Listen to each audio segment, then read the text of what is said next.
The whole world has been played by this man, simply because besides the dreaded Immortal King that strikes fear into all who hear his name, there's also the righteous and great warrior of light. These two legendary figures, as incompatible as fire and water sworn enemies, are actually both his avatars. But who could have imagined that the former Seonghyeon Han was once a worthless waste with no signs of awakening? Until today, he hasn't left his home for 2 years. Suddenly, a news report interrupts on TV, according to the reporter. A certain store suddenly experienced arson, and the arsonist is suspected to have committed random crimes as an awakener before being transported to another world. It turns out that starting from a certain day, humans would randomly awaken mysterious abilities and would be forcibly transported to another world within 24 hours. To return to Earth, they must meet specific conditions. Therefore, very few people can come back alive. So some desperate people would commit self-destructive crimes before being transported. Seonghyeon Han was one of the victims. 2 years ago, he not only lost both legs, but also his family. This led him to live in grief and hatred every day, without even the courage to step out the door. Because no matter how much he exercised his legs, there were no signs of improvement. Gradually, the color faded from Seonghyeon Han's eyes, just as he was feeling dejected and planning to end it all. Suddenly, there was a ding sound, host detected with suicidal thoughts, a cautious system is connecting,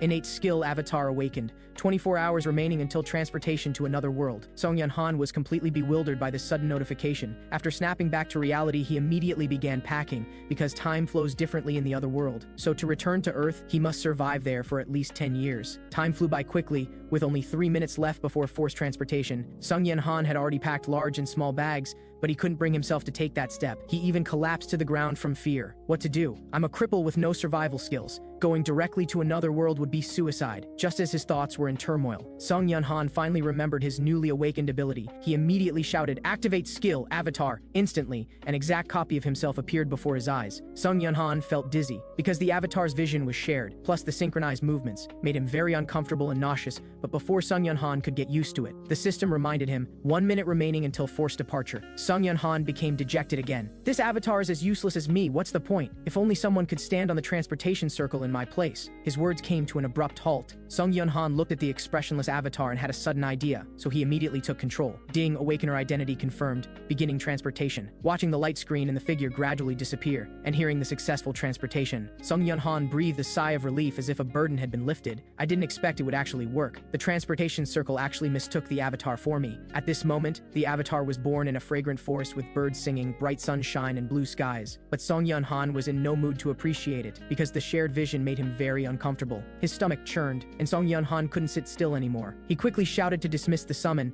then rushed into the bathroom to vomit. But at least he had survived the transportation crisis. But the new problem was, what should I do with this super useless ability? Seonghyeon Han resummoned the avatar and was lost in thought. Suddenly there was another ding sound that startled him. Congratulations to the host for returning to Earth through your own power without using the karma shop. A great achievement has been unlocked, rewarding the special interdimensional portal. Can instantly teleport to places you've been before, but can only be used once per day. Seonghyeon Han was stunned on the spot. He didn't expect his unintentional action would make him the awakener with the shortest time to return to Earth, and he also gained over 1.9 million karma. This was extremely precious, distributed based on influence in the other world. It could be used to enhance skills or return to Earth, but that required 1 million. Seonghyeon Han had essentially accumulated 10 years worth of karma at once. He didn't know if this was a system bug. What if it got recalled later? Better spend it quickly. So Seonghyeon Han opened the karma shop. The enhance ability values option caught his attention. He clicked and found that besides ability values and stamina, there was also enhanced recovery. He didn't know if it was what he thought, so Seonghyeon Han decided to spend 10,000 karma to try. Instantly, an electric current flowed through his body. Seonghyeon Han could clearly sense the injuries on his feet healing. He trembled with excitement, because that unfortunate incident not only brought him mobility issues, but also the pain of losing family and the heavy trauma of being shut in. Ding, recovery has exceeded standard values. New skill acquired, extreme regeneration. Soon 2 days passed, and the degree of improvement exceeded imagination. Seonghyeon Han could now walk normally. His face beamed with an excited smile as he continued to open the karma shop, planning to see what amazing effects enhancing innate skills would have, and it didn't disappoint. The avatar not only gained independent thinking but could also move freely. He also acquired a new skill, Mind Hub, which could ignore stimulation and emotions,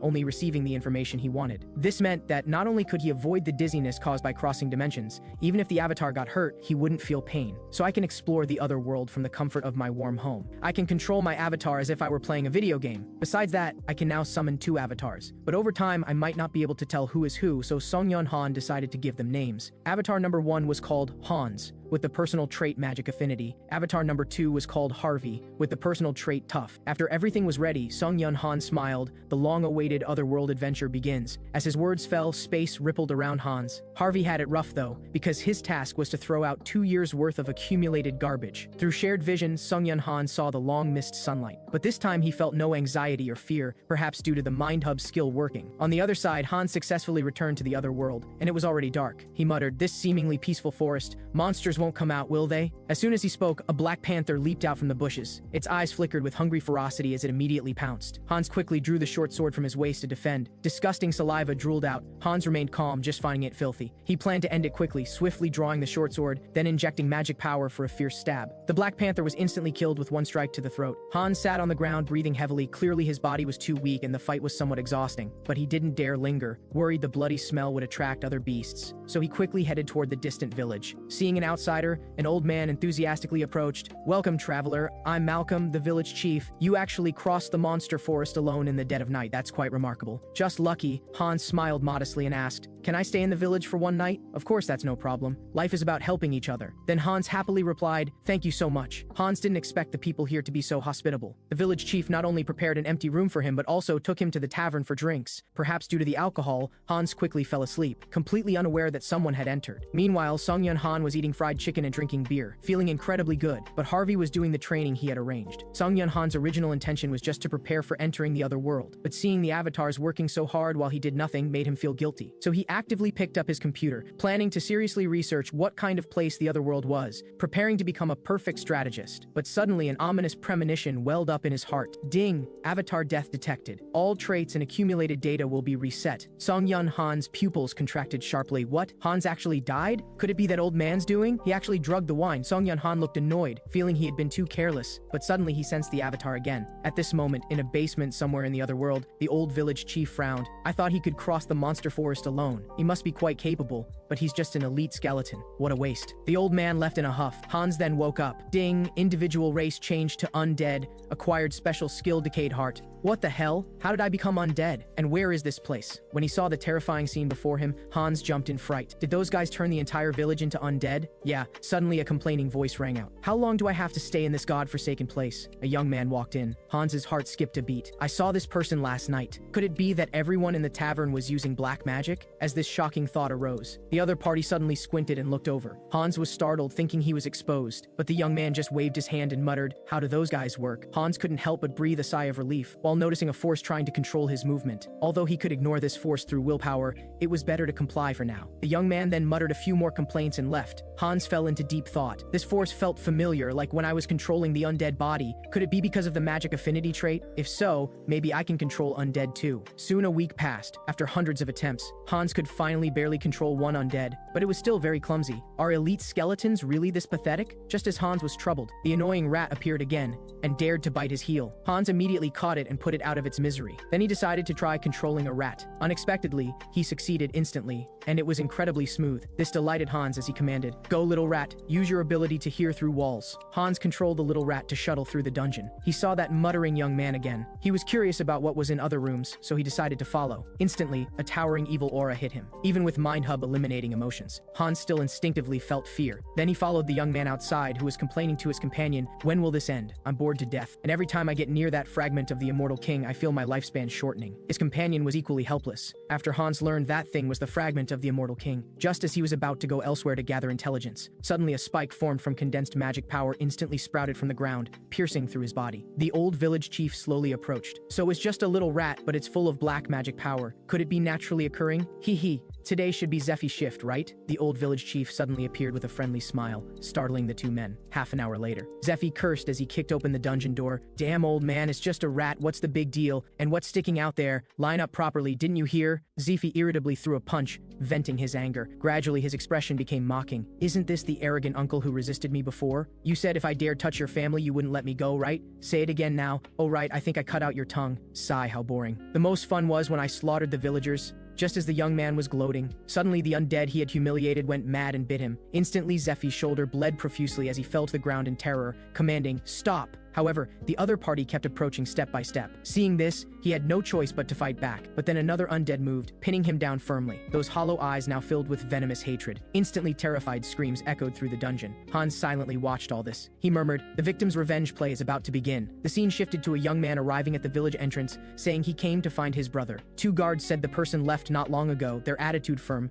clearly not wanting to let him in. The argument soon alarmed the old village chief, who thought something serious had happened. But when he saw the young man being blocked, he was dumbfounded. Harvey said innocently, "Village chief, I came to find my twin brother." Meanwhile, Hans had already infiltrated where the fragment of the Immortal King was kept. He sighed, "Thanks to Harvey dealing with that old man, I can easily get in here." So this is the fragment of the Immortal King? It seems to be absorbing the black magic power of the surrounding undead. The people here all look quite strong. The place I was in before must have been where they kept the defective skeletons. Tisk, tisk, how annoying. How can it be so picky about food? Now I'll let you taste what defective goods are like, Hans sneered. Instantly terrifying evil power erupted. The old village chief was originally happy that another big fish had delivered itself to his door, but the next second his face changed dramatically, seeming to sense the fragment of the Immortal King's anomaly. He immediately turned into a ghostly shadow and rushed toward the dungeon, not forgetting to order his subordinates to kill and silence. The two guards reacted quickly too, but when they drew their weapons, they found Harvey had already vanished. At this moment in the dungeon, as Hans embedded the fragment of the Immortal King into his chest, instantly countless resentments and negative emotions surged forth. Hans clutched his head in pain. Fortunately, with MindHub's assistance, he finally overcame the erosion through sheer willpower. Ding! The fragment of the Immortal King's black magic power has fused with the individual. Race evolved to Immortal Wizard Demi-Lich. Acquired special skill Sinister Wisdom, granting absolute understanding and ability with black magic. At this moment, Hans's aura underwent a qualitative change, his pupils emitting an eerie glow. The guards at the door were still oblivious. Suddenly a sharp voice exploded in his ear. "Fuyan, don't you know someone has infiltrated?" Hearing the old village chief's telepathic message, the young man looked confused. "Master, there's no anomaly here. Stop talking nonsense. Quickly check the fragment and notify Zephy." "Understood." Fuyan immediately shouted into the prison, "Zephy, quickly go check the fragment." However, he didn't hear the expected response after a long while. Moments later, a dark figure slowly approached. Fuyan thought it was Zephy and immediately scolded, "I called you just now, why didn't you respond?" But when he saw the figure's face clearly, he was dumbfounded. Hans's voice slowly rang out, "Hello, quite surprised, aren't you?" Fuyan's pupils contracted sharply, his face full of disbelief. But before he could figure out why the undead could speak, bone-white claws had already reached through the door gaps. Fuyan instinctively cast magic attacks, but this instead destroyed the iron door, causing the undead to surge out like zombies, surrounding and overwhelming him. Hans slowly walked out of the darkness, a ghostly flame dancing in his palm. He didn't know if it was thanks to Sinister Wisdom,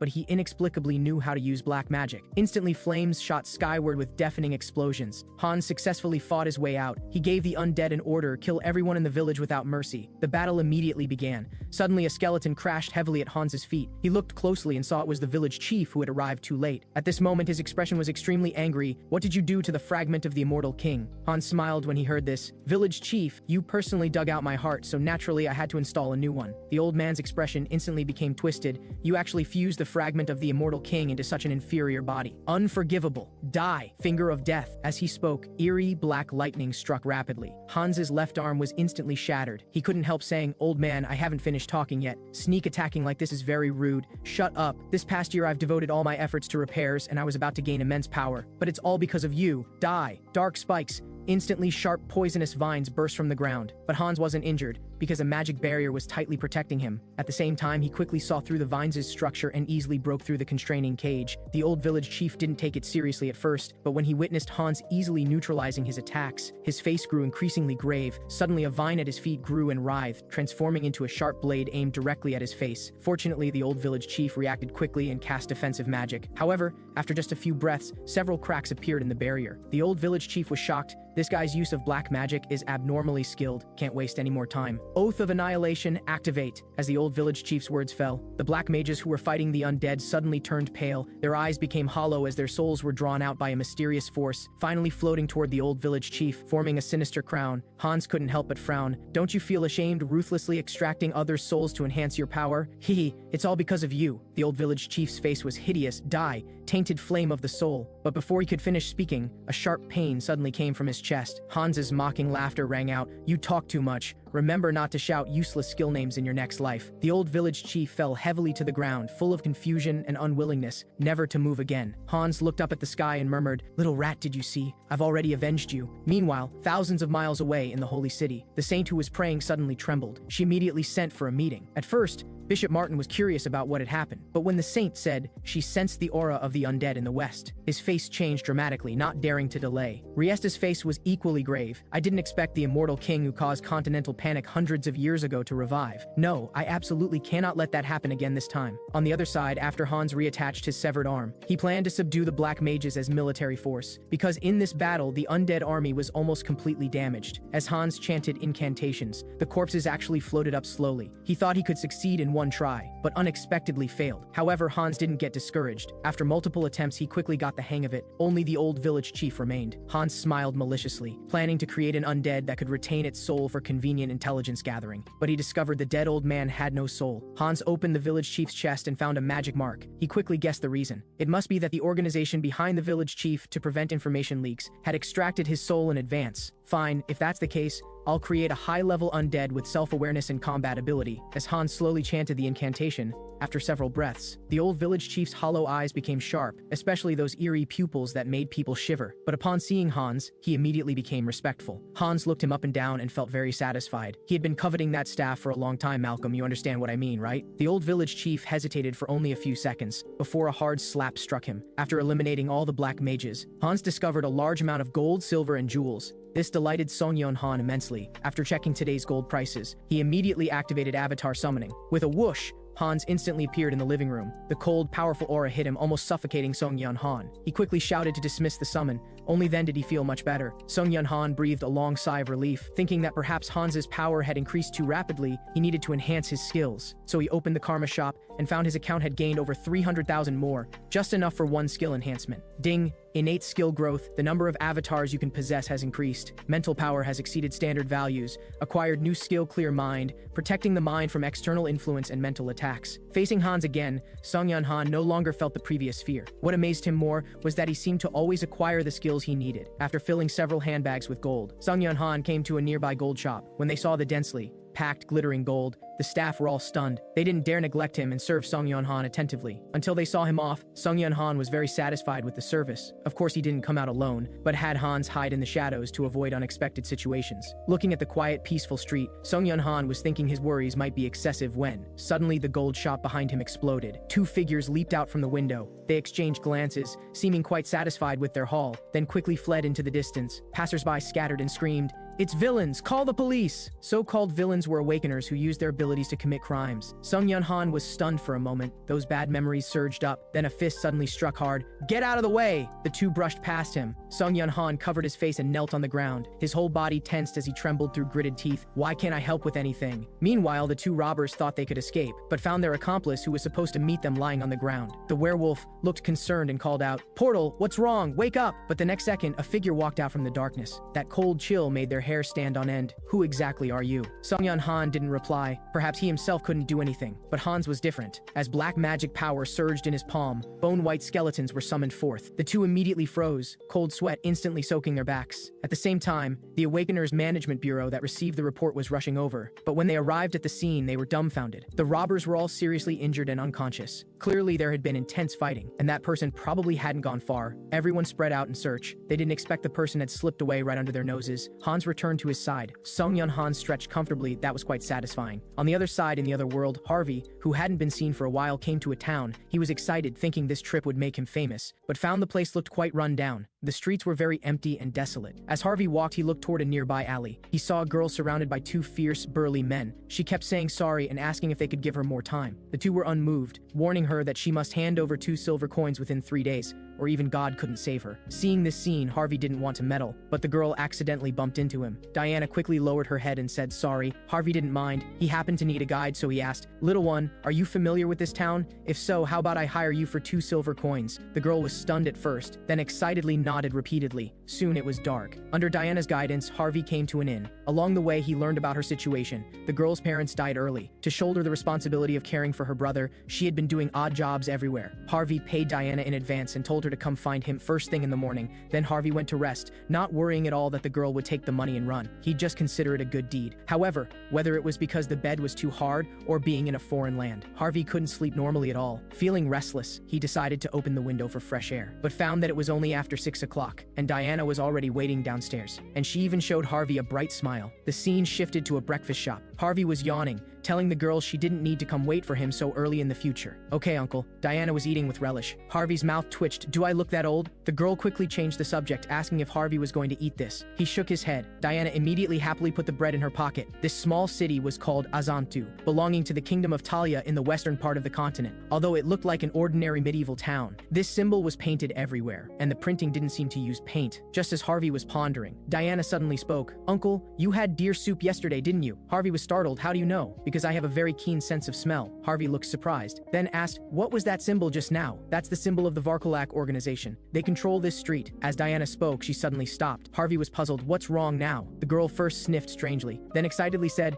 it's the smell of freshly baked bread. Uncle, since you're visiting here for the first time, you must try it. Harvey thought it was nothing and looked speechless. Didn't you just eat your fill? However, he didn't notice there was a faint bloody smell in the air. Soon, several more days passed, but Diana disappeared. The just awakened Harvey looked worried because she had never been late. Then two familiar figures approached. Hey, little brother, what are you doing? Tell us if you need anything. Harvey didn't expect what was coming would still come. He immediately took out some silver coins respectfully. You two, please accept these. I hope they can help with maintaining order. The two didn't expect Harvey to be so sensible and decided not to trouble him anymore. Harvey also noticed the familiar tattoos on their bodies. He was curious why Diana was so afraid of them and even warned him not to go near those alleys. Hey, big brother, why did we have to catch that little brat? How should I know? Just follow orders. Harvey's heart trembled. Could the little brat they caught be Diana? Thinking this was possible, Harvey immediately called out to the two. The two thugs turned around in displeasure. Harvey gritted his teeth. Whatever. Momentum is most important at times like this. Anyway, if there's danger, I can immediately dismiss the summon. He was about to speak, but a familiar voice came from behind. Uncle. It was actually Diana. Harvey was dumbfounded, and the two thugs behind him were also smiling menacingly. Little brother? Harvey turned around stiffly, finally escaped the ordeal at the cost of his wallet shrinking significantly. He loudly questioned, why were you so late? Do you know how much money I spent looking for you? However, Diana was choked up. My brother is missing. Because of the food you gave me, he could finally eat his fill recently and became much healthier, but I just couldn't find him no matter how I looked. Seeing the girl didn't seem to be lying, Harvey remembered what the thugs had said and told Diana. She immediately broke down. Why is this happening? Harvey wanted to comfort her, saying, don't worry too much. If they want ransom, I'll help you pay. But Diana shook her head frantically, saying they didn't take Iran for money, but for his blood. Because this city was a vampire's granary. All organizations, including Varkalak, were managed by vampires. Even if they escaped the town, no one could survive. Diana cried in despair, as if she had already seen her fate. However, a pair of warm hands appeared like hope. Cheer up a bit, Diana. Do you know where those guys took your brother? Harvey's eyes were determined. Facing the girl's worried gaze, he smiled confidently. Don't worry, Big Brother is best at dealing with those bad guys. Meanwhile, the village where Hans had stayed before was shrouded in an eerie, blood-red glow. A figure stood on the rooftop, looking at the debris everywhere. This person murmured to himself, what a pity. I originally wanted to steal it after the fragment of the Immortal King was completely repaired, but someone beat me to it. Although I don't know who it was, I still have their location. This person was the vampire Harvey had heard about. At this moment in a tavern, a Varkalak member curiously asked, you two are deep in debt. Where did you get money to treat people to drinks? The bald said he had just extorted a foolish outsider. As soon as he finished speaking, the door was violently kicked open. The member was about to get angry when Short Hair gestured for him to sit down, then mockingly patted Harvey's head, introducing, this is the outsider we extorted. Look, he's come to give us money again. Really? Haha. Wanton laughter echoed continuously, but no one spoke up for the guards outside. Finally, Harvey spoke. I'll only ask once. Where did you take the child you mentioned before? Short Hair's face instantly darkened, giving you face and you dare act so arrogant? Don't you know who we are? But before he could finish, a cold light flashed. Harvey's hidden dagger had precisely pierced his throat, blood spurting out. Harvey's voice was full of anger. Who are you? Just a bunch of garbage scum. He took out one first. With his tough and extreme regeneration skills, Harvey immediately twisted the blade and charged at the other two. The others quickly dodged left and right. One of them crouched down trying to attack Harvey's abdomen, but found the knife couldn't penetrate. He panicked. Before he could react, his head was struck hard by the knife handle. Harvey sneered. Didn't expect I was wearing armor, did you? The remaining bald man tried to sneak attack from behind, but was easily blocked by a magic barrier. Before he could be shocked, the dagger had already pierced his chest. How do you even have magic items? The bald man said his last unwilling words, and fell to the ground motionless. Harvey thought it was over, but there was a large group of thugs upstairs who heard the commotion and came down. When they saw several companions lying in pools of blood, their originally lazy expressions were instantly replaced by anger. Seeing this, Harvey wished he could slap his crow's mouth, but fortunately he had brought many magic items. After an intense battle, Harvey finally took out everyone. He pulled out the blade stuck in his body. The wound quickly healed under extreme regeneration. Harvey stepped on the last survivor's face. Where did you lock up the little boy you caught today? Do you think I'll obediently tell you? The thug threatened. My master will arrive soon. You'd better let me go, or you won't even be able to keep a whole corpse. Seeing that the opponent was still so arrogant, even on the verge of death, Harvey immediately gave him a fierce beating. The tavern instantly echoed with blood-curdling screams. Later, in the small attic on the top floor, Harvey finally found Diana's younger brother. At this moment, the boy was curled up on the ground, trembling all over from fear. Harvey quickly comforted him softly. "Don't be afraid. I was sent by your sister to save you." Only then did Aaron realize that the person who came in wasn't a thug. He asked uncertainly, "Do you really know my sister?" Harvey nodded. "I'll explain later. Let's get out of here first." Just as Harvey was about to get up, a cold voice came from behind. "Who are you to dare mess with my food in my restaurant? Are you from the Vow of the Abyss or the kid's brother?" Seeing it was a vampire, Harvey's heart jumped, but he quickly calmed down. "I'm just an outsider being extorted by your subordinates. I just happened to encounter him and helped out." "Is that so? How boring. But I still prefer eating little boys. So you can die now." With that, the vampire immediately launched an attack. Masses of blood came attacking like tentacles. Harvey quickly grabbed the boy and dodged to the side. With a tremendous crash, the huge impact made the floor unable to bear the weight. Even the second floor collapsed with a big hole,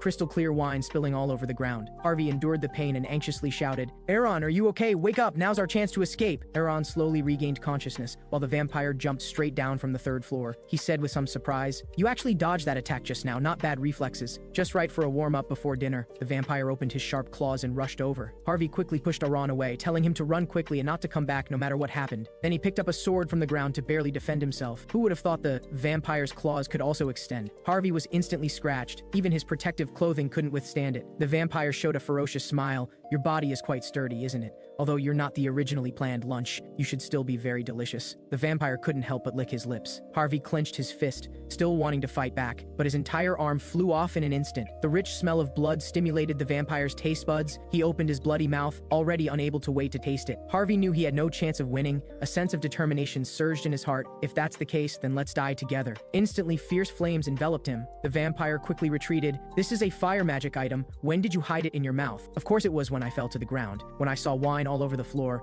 I had a premonition." The vampire became slightly serious. This madman couldn't be thinking of mutual destruction, could he? "If this flame spreads to the ground, I'll be burned to death too." But his inherent arrogance soon calmed him down, especially in the face of absolute strength. He believed he could easily handle this human in front of him and prevent tragedy from happening. However, Harvey didn't play by the rules at all. He violently headbutted the opponent's temple. The vampire's brain instantly rang, and he fell to the ground. When he came to his senses, it was too late. He wanted to beg for mercy in terror, but Harvey resolutely ignited the wine. With a tremendous boom, flames shot up to the sky. Deafening explosions echoed. The entire tavern was engulfed in raging fire, illuminating the whole night. Outside, Aaron returned to his sister's side. Diana looked at the tavern with flames reaching the sky. Her pupils suddenly contracted, screaming heartbreakingly for Uncle. Unfortunately, Harvey couldn't hear it. He lay in the sea of fire with some pride. He didn't expect his life to be more tenacious than a vampire's. Anyway, the mission to help the unfortunate girl was completed. Harvey's eyelids gradually became heavy until he could no longer support them. Ding! Avatar Harvey has died. Resurrection time is 7 days. 1 day had passed since that great fire. Although Diana was somewhat dejected, she was still very serious about her work, polishing customers' leather shoes until they were bright as new. Only after the customer left satisfied could she wipe the sweat from her forehead. Suddenly, a gentle voice came from behind.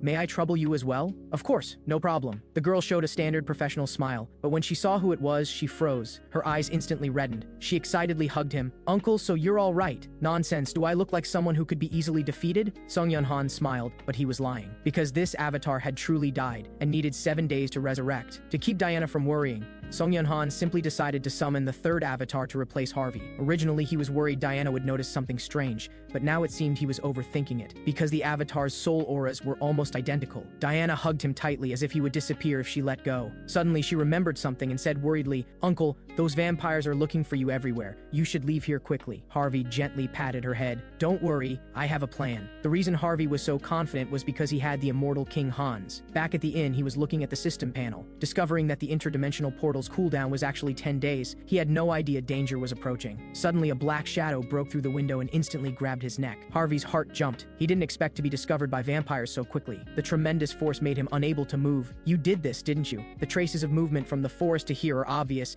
and you just happen to be an outsider, still staying in our killed vampire's jurisdiction area." But what made the opponent frown was, Harvey not only had no aura of dark magic, he couldn't even sense any blood scent from his kind. "What are you talking about?" Harvey looked uncomfortable. "He don't know, do you?" The vampire sneered. He directly bit down hard. Looking at the human's painful expression, he smugly wiped the blood from the corner of his mouth. Now you can't lie. At this moment, Harvey only felt his blood boiling throughout his body, red veins bulging, until his eyes were completely bloodshot, and he grew ferocious fangs. Ding. Individual race has been changed to vampire. Obtained special skill bloodkin, low blood, skill extreme regeneration changed to revitalization. The vampire's cold voice came, I'll ask you again, do you really have nothing to do with the vow of the abyss? Harvey could clearly feel the pressure from his bloodline, and his blood was screaming, telling him to submit to the vampire before him, but Harvey could ignore it, because his mind hub had already suppressed the impulse. So he said, Lord Wyrick, I'm just an ordinary traveler. The latter clicked his tongue. Did I get it wrong? Fine, come with me first, we have things to do. Harvey obediently followed behind, just right to gather some intelligence. Soon the two arrived at the vampire branch. The luxurious banquet hall was full of people. When they saw Wyrick arrive, the vampires immediately bowed respectfully. Toward Harvey, they showed disdain. That couldn't be a low blood that Lord Wyrick newly recruited, could it? He actually accepted such a lowly bloodline? Harvey silently observed his surroundings. Suddenly, a girl casually put her arm around his. Hello? It's been a while since I've seen a new low blood. I'm called Rasilica. What about you? Harvey was startled after saying his name. The girl handed over a wine glass. As fellow low blood, you don't need to be so restrained. This is freshly squeezed blood. Have a cup. Harvey was somewhat resistant, but to avoid suspicion, he still accepted it. Before drinking, Harvey first smelled it. Instantly, a strong desire to suck blood surged up. Even his mind hub could hardly suppress it. Harvey felt it was too dangerous to drink directly, so he blocked his sense of taste and smell.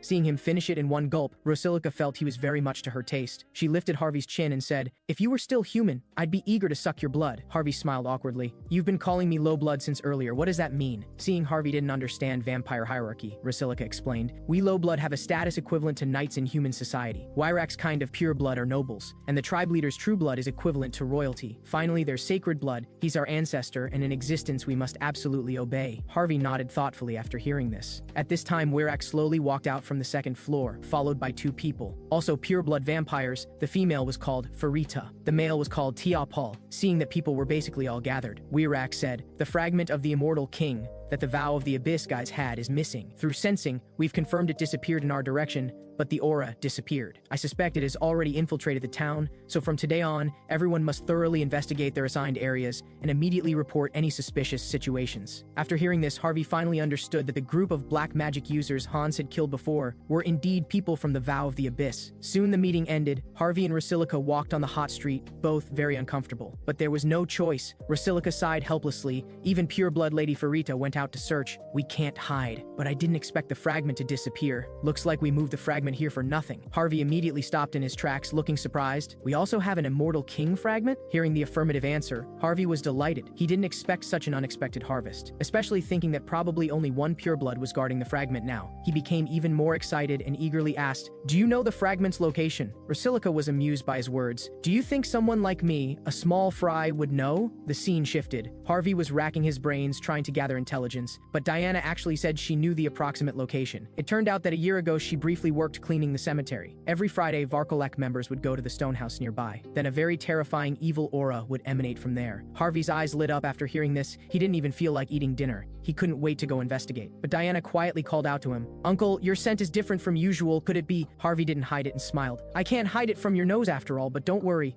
I won't harm you. Diana was speechless with her mouth agape. After struggling internally for a moment, she still mustered courage and extended her hand. Uncle, if you really feel uncomfortable, you can suck a little of my blood, but not too much. Looking at the girl's slightly trembling hand, Harvey was both speechless and amused. You don't need to worry about that. Just remember not to go out recently, after instructing the two siblings. Harvey sneaked to the cemetery Diana mentioned that night. One of the stone houses was emitting miserable screams. Inside, the lighting was dim and very eerie. A pureblood vampire was playfully looking at the trembling human before him. Don't want to die, do you? Then I'll give you a chance. If you can wound me with that sword, I'll let you go. How about that? That person seemed to grasp the last straw of hope. Without hesitation, he gripped the sword in his hand and rushed forward. The vampire clicked his tongue. I haven't said start yet. Blood mist condensed in his hand. Blood threads shot out from within, tightly binding and pressing the young man against the wall. Then they turned into parasites and began frantically sucking the young man's blood, until that person became a dried corpse, no longer showing any signs of life. Tisk, So boring. Quickly clean up this waste and go find the next sacrifice. Yes, my lord. The servant was just about to remove the corpse, but was blocked by several shadowy figures through the blood mist. When he saw clearly they were several skeletons, the servant was scared and fell to the ground. The vampire looked over with disgust. How did these filthy corpses get in? Everyone attack and clean up these disgusting things. The vampire gave orders, completely unaware of the black shadow approaching him on the ground. Thorns instantly grew throughout the room. Dense, dark magic permeated the air. The slightly injured vampire stared intently ahead. Are you from the Vow of the Abyss? How did you know about this place? Hans walked out from the shadows. He didn't speak, only continuously manipulating the undead. Tisk, looks like you're not going to talk easily, but that's fine. After I break your arms and legs,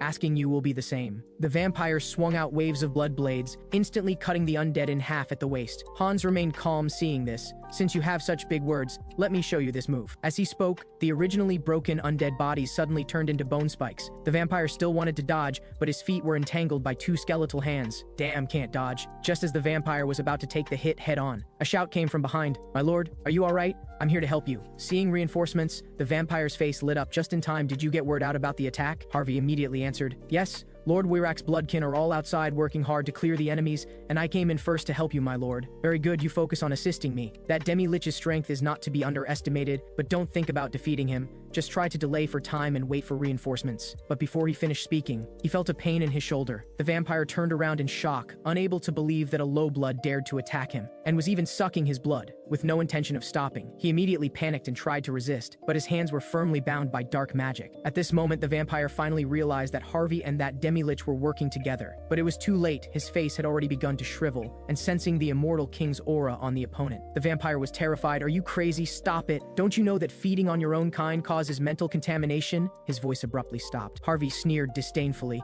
because mental contamination was completely useless against him. Ding. Individual inherited bloodline and gained skill blood magic. When Harvey wanted to try using this new ability to break the barrier, Hans said time was pressing. Don't delay. Harvey had no choice but to use the most simple and brutal method. With a tremendous boom, a shocking explosion occurred inside the stone house. Finally found it. Hans and Harvey both looked toward the underground with joy. That's right, it was the second Immortal King fragment. Hans reached out his hand, but before touching it, he was repelled by a powerful evil thought. The negative emotions within were so strong that even his mind hub could hardly suppress them. This fragment's energy was too enormous. Hans immediately called all avatars to concentrate their mental power on him. With the combined mental power of 3, Hans finally subdued the second Immortal King fragment. His aura instantly surged, advancing to become an archlich. He also gained the special skill Forbidden Knowledge, absolute understanding of dark magic, and his original, Super Recovery, also upgraded to the special skill Immortality, able to resurrect infinitely as long as the source wasn't destroyed. Didn't expect I'd be one step too late again. Looking at Hans floating brightly in midair, he angrily shouted,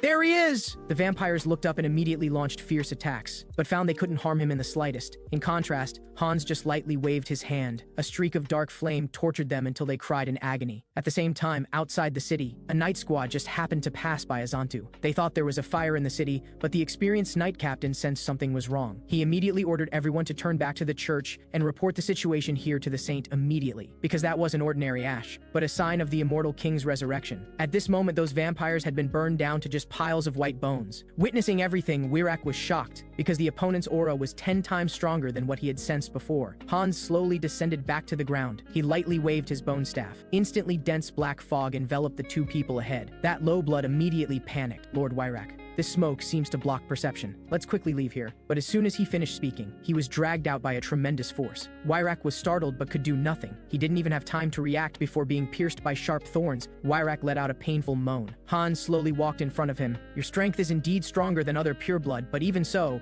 you're just a sack of blood. Wirak gritted his teeth and asked unwillingly, you actually completely absorbed the Immortal King fragment. Such powerful evil thoughts. How could you alone withstand them? Why ask so much nonsense? Of course it's because we're the same person. A familiar voice came from behind. Wirak immediately felt a pain in his shoulder. His blood was flowing away at an alarming speed. Until his death, he never confirmed whether it was the person he thought it was. Ding! Individual growth conditions met. Bloodkin low blood evolved to pure blood. Feeling the power in his body increased several times. Harvey grinned. Sure enough, feeding on the same kind makes you grow faster. Just wait, vampires. I'm going to devour you all. On the other side, after learning of Wirak's incident, the remaining vampires at the branch quickly evacuated. Young Rasilika looked nervous and helpless. Lady Farita, what should we do now? Return to headquarters and request reinforcements. Farita caught a falling piece of ash. The terrifying dark magic remaining on it made her understand she was no match for that person. And most importantly, the The sun was about to rise. With the vampires gone, the Varkolak members were in trouble. They had no backing, hiding here and there, but were eventually all hunted down by Hans. Meanwhile, Harvey hired a small merchant caravan and left the town with the Diana siblings. Because he was afraid the two would go hungry on the road, Harvey made an exquisite beefsteak. The two siblings drooled with desire, and after one bite they exclaimed it was delicious. Harvey was very happy hearing this, perhaps because they left that dangerous town. Their expressions became much more cheerful. By the way, you said your uncle runs a shop in Rafaela City to the east, right? Diana nodded, but didn't know if he would welcome her. Harvey wasn't worried about this problem at all. If it really doesn't work out, giving him a large sum of child support should be fine, right? Thinking they would soon part ways, Harvey actually felt reluctant. Perhaps he hadn't interacted with people for too long. Seeing him spacing out, Diana asked quietly, "Uncle, are you all right? Are you hungry?" Harvey couldn't help laughing, saying he was still quite full. After all, he had just enjoyed several vampires. Soon night fell. On Hans's side, he had already refined all those corpses into undead and made them walk into subspace one by one. This was new magic he had comprehended. Hans was thinking about what unexpected uses subspace might have besides storage, when suddenly another uninvited guest arrived. A sound of breaking wind rang out. A blood spear fast as lightning instantly pierced through his body.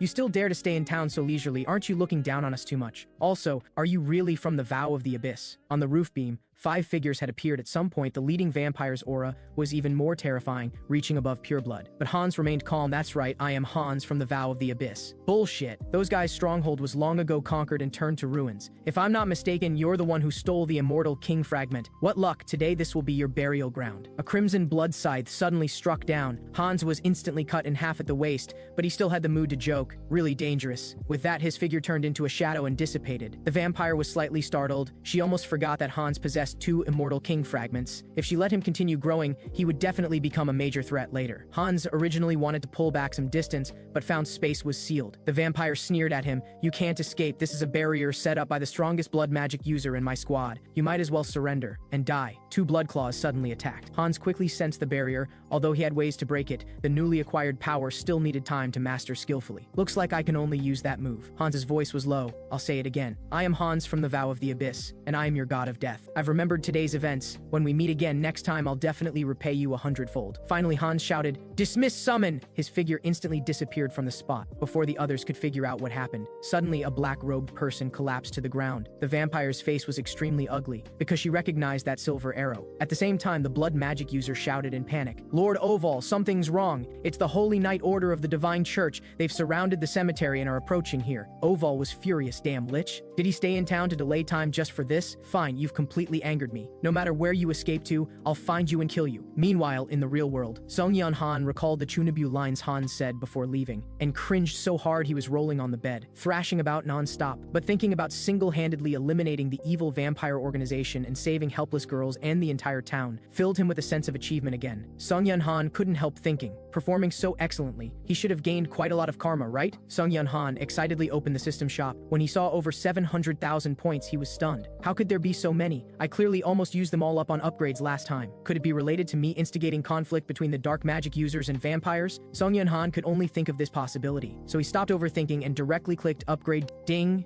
Innate skill growth. Summon avatar limit has been increased. Obtain special skill persona. This is a skill that uses avatars as containers to carry one's own emotions. This time, Seonghyeon Han was finally certain that innate skill growth developed according to the user's needs. Don't look at how calmly he interacted with others in the other world, and even helped defeat powerful enemies. But he could do this because subconsciously he thought it was a game. The Seonghyeon Han in reality was still that otaku hiding in his room, escaping reality. At this moment, those negative emotions like loneliness and sadness that had been suppressed for so long came flooding in like a bursting dam.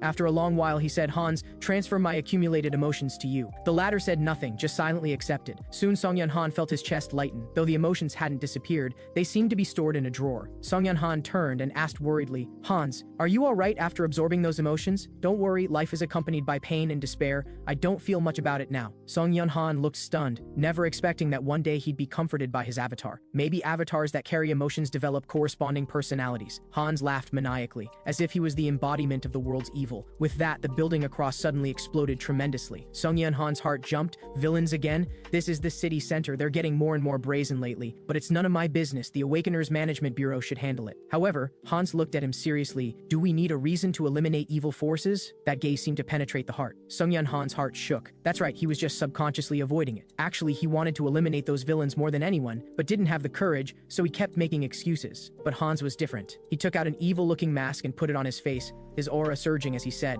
"When worldly order shakes and chaos comes, lawless people run rampant, but from now on I am their law." With that, Hans's figure instantly appeared on the opposite rooftop. From 40 to 50 meters high, the conversation between two people below clearly reached his ears. "Damn it, how many attacks is this now? That group has been unstoppable since forming an organization. When will our manpower be replenished?" Didn't expect the villains had already formed a force. Hans, who arrived a step late, felt slightly regretful, but leaving empty-handed would be disappointing, so he raised his hand, and instantly several eyes condensed and flew in all directions. They would become Hans's eyes in the darkness, finding those hidden sinners. Soon Hans saw dark scene after dark scene. Some were bullying the weak, using others' mouths as ashtrays. Some were drunk and beating their wives. Others were sneaking into houses to steal at night. Hans saw everything clearly. Although they weren't the villains he was looking for, he still wanted to punish these scum, carving fear deep into their souls, leaving indelible trauma, and making them remember that if they dared harbor evil thoughts again, they would surely see him again in the darkness. The same scenes played out throughout the city. Hans was gradually becoming familiar with his new power, but it wasn't enough. He wanted to clean the city even more thoroughly. Soon a new day arrived. Hans, who had cleaned up scum all night, felt extremely refreshed. Although the dark eyes helped a lot, the defect was obvious. They couldn't see light. So Hans needed more effective methods to find enemies, but it wasn't good to directly release undead in the city. How should I solve this? Hans was already troubled, but then a bird actually dared to defecate on his head. Hans was immediately furious, just about to teach these stinking birds a lesson, but suddenly slapped his forehead. Ubiquitous yet inconspicuous. Able to move freely, isn't this exactly what I need? At this time in the other world,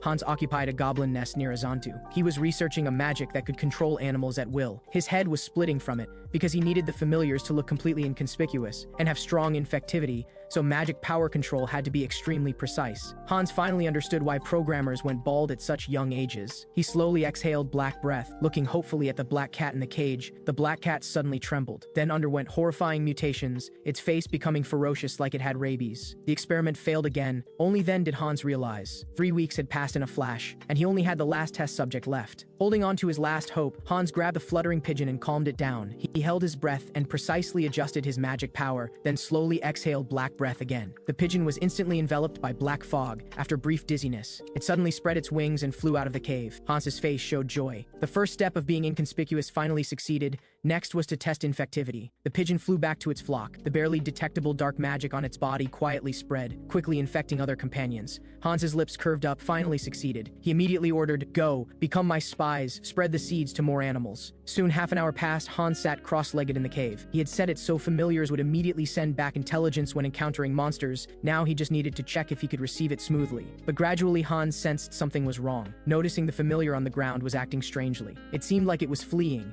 and seemed afraid, but if it encountered a monster, it should send intelligence back to me. Because the mouse was small with obstructed vision, Hans could only hear horse hooves through its ears. From this he judged it should have encountered humans. His heart jumped. How could there be people in this remote place? It turned out the Holy Knight Order was still searching nearby. Their Archbishop Lacius suddenly received a message from the same Tess, saying they had recaptured the Immortal King's aura in their northwest direction. Lacius clasped his hands together. "Thank you, Saint Tess. We absolutely won't disappoint your intelligence." At this moment, Hans discovered through his familiar that he was actually surrounded. Suddenly an arrow shot toward the pigeon he was controlling. Knight Captain Tuscan shouted sternly, "Hans of the Vow of the Abyss, your cunning schemes won't work on us. No evil force can escape God's scrutiny. Surrender now." Hans didn't expect the church people to come. This was troublesome. Divine power and dark magic were mortal enemies. He was about to ask how they knew his location, but the opponent didn't give him a chance to speak and slashed with the sword. "I won't give you a chance to speak. Don't think you can bewitch me with your silver tongue." Hans looked speechless. "Fine, I'll play with them a while, then find a chance to escape." He struck out with his palm. Instantly magic energy surged. Tuscan wasn't to be outdone either. Divine light blazed in his palm, instantly dispelling the darkness. Hans took another sword strike head on. His voice was low. "Are you going to condemn me, one who punishes evildoers? Shut up. From the moment you touched forbidden power, you became complicit with evil." Ridiculous. What kind of twisted logic is that? Hans wanted to strike back, but found his magic was blocked by something, and a fist was already coming at him. Hans instantly flew backwards and crashed heavily into the wall. Only then did he notice there were people standing on the cave roof, and their singing was weakening his power. Hans was very annoyed, especially wanting to kill them directly, but finally restrained himself. "Choir members, now, bind him!" Tuscan leaped up and thrust his holy sword down with full force, pinning Hans firmly to the ground. At the same time, the singing changed tone, turning into chains that wound toward Hans. sealing him in midair. Damn, I was too careless. Now I can't move and can't even use magic. Hans looked ugly as he joked. You really went to great lengths to catch me. Of course, no evildoer can break free from this binding. Have you given up resistance? Now? Hans laughed after hearing this. How is that possible? You're too naive to think you can catch me with just these people. Remember, if I want to leave, no one can stop me. Tuscan heard this, and divine light gathered in his palm, throwing it fiercely. Although I don't know what you're planning, do you think I'll stupidly let you escape? Hans saw this and sneered. It's useless, no matter how solid the binding, it can't lock me up. Finally, he shouted, Dismiss summon! His figure instantly disappeared without a trace. Tuscan's eyes widened in disbelief. How is this possible? How did he escape after escaping from the Holy Knight Order? Seonghyeon Han lay on the bed with a headache, feeling he had made too many enemies. Besides the Vow of the Abyss and the vampire families, now he had added the Order of the Divine, one of the continent's strongest forces. Seonghyeon Han suddenly realized that the reason he had gained so much karma before was actually because he had attracted the hatred of all the major forces across the continent. He shook his head irritably, deciding to focus on completing his unfinished tasks for now. Soon night fell, and Hans appeared in a small alley, muttering, It's time to harvest the fruits of this period's research. As he spoke, a dark mist attached itself to a stray cat. Its vision was completely captured by Hans, yet it remained completely unaware. Then the dark mist spread to other stray cats, all becoming Hans's eyes and ears. Soon 1 told 10, 10 told 100. Any disturbance throughout the entire city could not escape Hans's eyes. Immediately, the first target appeared. Terrified pleas for mercy echoed from a female streamer's home. Please spare me, sir. Whether you want money or something else, I'll give you everything. The girl kept backing away. Suddenly seeing someone passing by the window, she immediately called out, The handsome guy with glasses, I've been kidnapped, save me! However, that person walked straight past as if he hadn't heard anything. The pervert grabbed the girl's hair with a wicked grin. Stop screaming. Under my ability's isolation, no one will hear you even if you scream your throat raw to save you. Just obediently become my collection. Who told you to sing so beautifully? The pervert smiled wickedly, just as he was about to strike the killing blow. Suddenly a figure burst through the window. Hans's voice was low. Your ability is not bad, being able to isolate sound and turn invisible, but unfortunately it's useless against me. Your disgusting deeds end today. The big man hurriedly took the girl hostage and shouted, Who are you? How did you get in? If you don't explain clearly, this woman is dead. Is that so? A dark mist quietly spread. The girl was instantly transferred to Hans's hands. The big man was both shocked and furious, trembling with rage. You dare steal my prey! You're seeking death! The big man charged with a knife, but before he could get close, vines formed from dark magic tightly bound him. Hans approached step by step, looking at your attitude when speaking. You must have done this more than once or twice. Let me see just how deep your sins run. Hans pressed his head and activated the soul-searching technique, dark magic echoes of the dead. Instantly, scene after scene of cruel images appeared before his eyes. Hans clicked his tongue. So you're a serial killer. Then there's no need to look further. Death penalty it is? His thumb applied force. The big man instantly had a hole in his forehead, blood flowing from all 7 orifices as he suffered in agony. Hans sighed. Someone like you can hardly find salvation even in death. I happen to need an undead I can command on Earth, so I'll refine you. Hans raised his hand as demonic energy surged, and soon it was complete. He made the medium undead ghast enter the subspace. Then he looked at the unconscious girl on the ground. Hans couldn't be bothered with cleanup and called the police. Soon this place was sealed off by the Awakeners Management Bureau Crime Investigation Division, after reviewing surveillance, examining the scene, and questioning the girl. An officer reported, Team leader, it's confirmed. This is the serial killer we've been desperately searching for. He was killed by a mysterious person wearing a mask. Although we couldn't find the body, the blood on the ground tested positive for large amounts of dark magic. And that mysterious person left a message on the wall. Hanchel Park thought it would be some important intelligence, but when he looked, his mouth twitched. Death penalty executed. What does he think the law is? Just some guy who thinks he's playing hero games because he has a bit of power. I bet the culprit is either some brat or a lunatic, Park muttered to himself, completely unaware that Hans was on the rooftop, silently watching everything below. Soon a night passed. Inside the Returners Association branch, a neatly dressed female secretary knocked on the door, but there was no response from inside. Only snoring sounds came through. She walked straight in with an exasperated expression. Ms. Ji-yoon, wake up quickly. The Awakeners Management Bureau is requesting our assistance. The latter took the documents while fighting off drowsiness. She didn't expect that jewelry store capture case to be connected to this serial murder case. Ji-yoon saw the description of Hans's characteristics, but her eyelids grew heavier and heavier, so she simply gave up and sighed. Security is so bad now, and the higher-ups still won't give us more manpower. I want to hand all cases over to that guy. The female secretary was startled. What are you talking about? That guy has killed people. Ji-yoon said irritably, what I mean is, since he's so capable, as long as we put him on a leash and manage him properly, he could definitely become a great dog, the secretary said unhappily. Stop daydreaming and handle these documents first. When Ji-yoon saw the small mountain of documents piled on her desk, she immediately broke down. Meanwhile, Han Seonghyeon was in an excellent mood, because Hans had not only eliminated the killer last night, but also taught some thugs a lesson, planting curses of intimidation on them. The next task was to investigate the villain organization. Han Seonghyeon didn't need to arrange anything, Hans would go do it himself. At the same time, Harvey and Dina finally arrived at Raffaella City. When their uncle learned of their ordeal, he was immediately heartbroken. Seeing the genuine emotion displayed, Harvey felt reassured. Soon the man bowed to thank him. Harvey waved his hand. It's nothing major. Dina knew they would soon part ways and immediately hugged him tightly with reluctance. Uncle, thank you so much during this time. Seeing her eyes red from crying, Harvey couldn't help but smile. It's not like we'll never see each other again. I'll come visit you often. You must be obedient, okay? Dina nodded and said, Uncle, I always feel like your personality is changing. I'm worried. Harvey was startled. Is that so? Could it be the influence of the persona? It turned out that after Han Seonghyeon transferred negative emotions to Hans, he also gave silence and deception to Harvey, causing his personality to be more calm and composed now. Finally, Dina asked, Uncle, where are you planning to go next? Harvey didn't hide it and looked toward the west. I plan to take this opportunity to visit the Holy Land. After several days of travel, Harvey finally arrived at the kingdom of Talia. This was the headquarters of the main god sect. He walked into a deserted alley, finally summoning back the original avatar Harvey. His personal trait Tough had already upgraded to warrior's body. This allowed him to gain additional amplification from experience and skills obtained through training or combat. The substitute for Harvey said, Alright, I can't stay here long. Take this, you go act in the open. Harvey nodded, then came to the Holy Land Church. He directly poured out an entire bag of gold coins. The person in charge was stunned.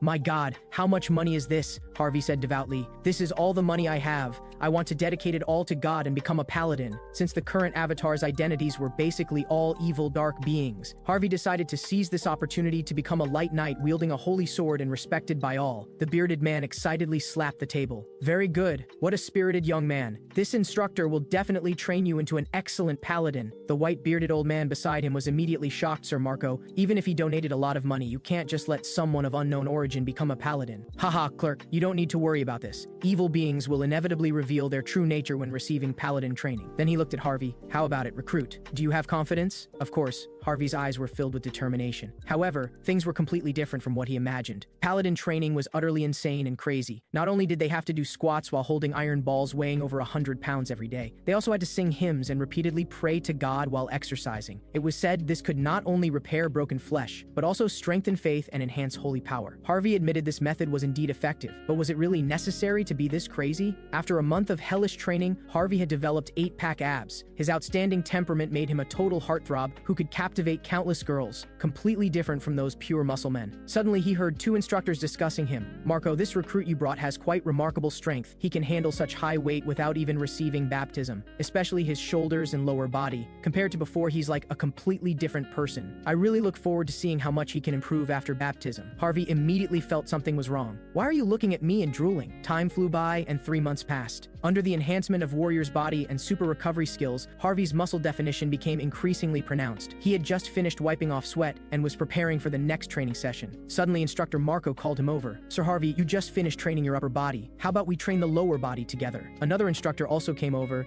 saying they should have a sacred chest bump. Watching the two flexing their chest muscles and inviting him, Harvey's mouth twitched as he roared internally, Can you muscle pervert stay away from me? Soon, the day of baptism suddenly arrived. Harvey and his friend Rowan, whom he met during training, went to the assembly point together. Suddenly, a crowd gathered ahead surrounding two figures. It was Archbishop Latius and Lord Tuscan returning from their expedition. Harvey was startled after seeing them. Wasn't that person the paladin who drew his sword against Hans? He had been away for so long. Could he have been searching for Hans this whole time? Soon the recruits gathered in the church. After the high priest gave a speech on stage, he began calling names for the trainees to come up for baptism. Rowan whispered, Usually this event only happens twice a year. Why is it being held so soon this time? Harvey had already guessed the reason. Probably to hunt down the Immortal King's descendant. The Paladin Order urgently needed to replenish their ranks. But saving time was good news for Harvey. Soon it was Rowan's turn. The high priest raised his hand and asked, Are you willing to dedicate everything to God? I am willing, Rowan answered without hesitation. Those receiving baptism must dedicate all their mana to God, thus they can never use magic again. But in return, God grants blessings, allowing them to gain powerful holy power. The strength of the blessing depends on faith in God, so the purer and more genuine the faith, the more likely one is to become a powerful paladin. Finally, it was Harvey's turn. He remained composed, having already devised a strategy. First, use the persona skill to infuse himself with faithful emotions, then use the mind hub to filter out distrust and doubt. This way, when the high priest extracted mana, there would be only pure faith. Finally, and most crucially, to receive the maximum blessing. Harvey had all his avatars concentrate their mental power on himself. In an instant, light blazed forth. The holy power actually shot up to the heavens, reaching the top of the divine statue. Everyone present was shocked beyond belief. The high priest clapped his hands repeatedly in praise. Lord Harvey, you are truly remarkable. Having just received baptism, your faith is already so firm and pure. Of course, don't be proud of this. You must continue to strive for improvement. Harvey nodded in acknowledgement. Ding. Acquired skill Holy Baptism enhances avatar potential and allows more effective sharing of each avatar's mental power. So this is holy power? Harvey mused to himself. He had originally worried that false faith would be exposed, but fortunately he got through it, though it wasn't entirely. Because during baptism, Harvey felt as if God was watching him, so he only dared use this power for righteous purposes. At this time, in a quiet room, Archbishop Lacius looked worried, because after several months, they hadn't even found a shadow of the Immortal King's descendant, and he really had no face to meet the saintess. Also, support from the Kingdom of Talia couldn't be counted on, because vampire forces infiltrating the kingdom were interfering. And during the pursuit of the Immortal King, conflicts with vampire families and the Vow of the Abyss were too great. Plus, the expedition team had no results for so long, so the Kingdom of Talia took the opportunity to apply political pressure. Lacius said helplessly, "Have all the expedition teams return." Tuscan nodded heavily. Now surrounded by enemies and severely lacking in combat power, he didn't know what to do either, so he also sighed as he walked out. Suddenly, the sound of clashing metal rang out from downstairs. Tuscan looked down. It turned out to be newly appointed paladins sparring in the dueling ground. The two dueling were Rowan and Harvey. Seeing an opening in his opponent, Rowan immediately thrust with his spear. Harvey was instantly hit in the abdomen. However, Harvey didn't make a sound and directly struck back with an elbow. Rowan obviously didn't expect this and was defeated. Ding! Through repeated training and development, acquired skill Paladin's combat technique. Under the combination of super recovery and holy power, Harvey's wound quickly healed. Rowan was helped up and asked, "You deliberately let me hit you, didn't you?" "What a brilliant surprise attack," Harvey smiled, but he felt it wasn't enough. To grow further, he had to seek new breakthroughs. Just then, a steady voice sounded from behind, "Judging purely by holy power, you've indeed reached the level of an instructor or senior paladin. But to truly become a paladin, you're still too inexperienced." Harvey turned in surprise Lord Tuscan. The latter walked closer step by step and extended his hand. "You should know this yourself. I will make you stronger, so would you like to come with me to the Roselia Grand Church?" Everyone was shocked by these words. Harvey even doubted if he had heard wrong. "What? Are you unwilling?" Harvey came to his senses and quickly said, "No, of course I want to go." Tuscan said, "Then come with me. We're leaving immediately." Harvey wanted to say he needed time to pack, but Tuscan replied, "Such trivial matters can be handled by sending someone to collect them." He patted Harvey's shoulder. "I understand you're panicked by being summoned so suddenly. When we reach the Grand Church, I'll explain everything to you." As he spoke, light flared and the teleportation array activated. When his vision cleared again, what came into view was a magnificent and imposing palace. Harvey looked around nervously, because this was the most core location of the main god sect, located at the center of the continent. Even the Pope and Saintess lived here. The interior was luxuriously decorated and filled with sacred atmosphere. The two waited quietly in the great hall for a moment. A gentle voice suddenly rang out, "Tuscan and Lord Harvey, thank you for coming such a long way." Tuscan immediately bowed upon hearing this.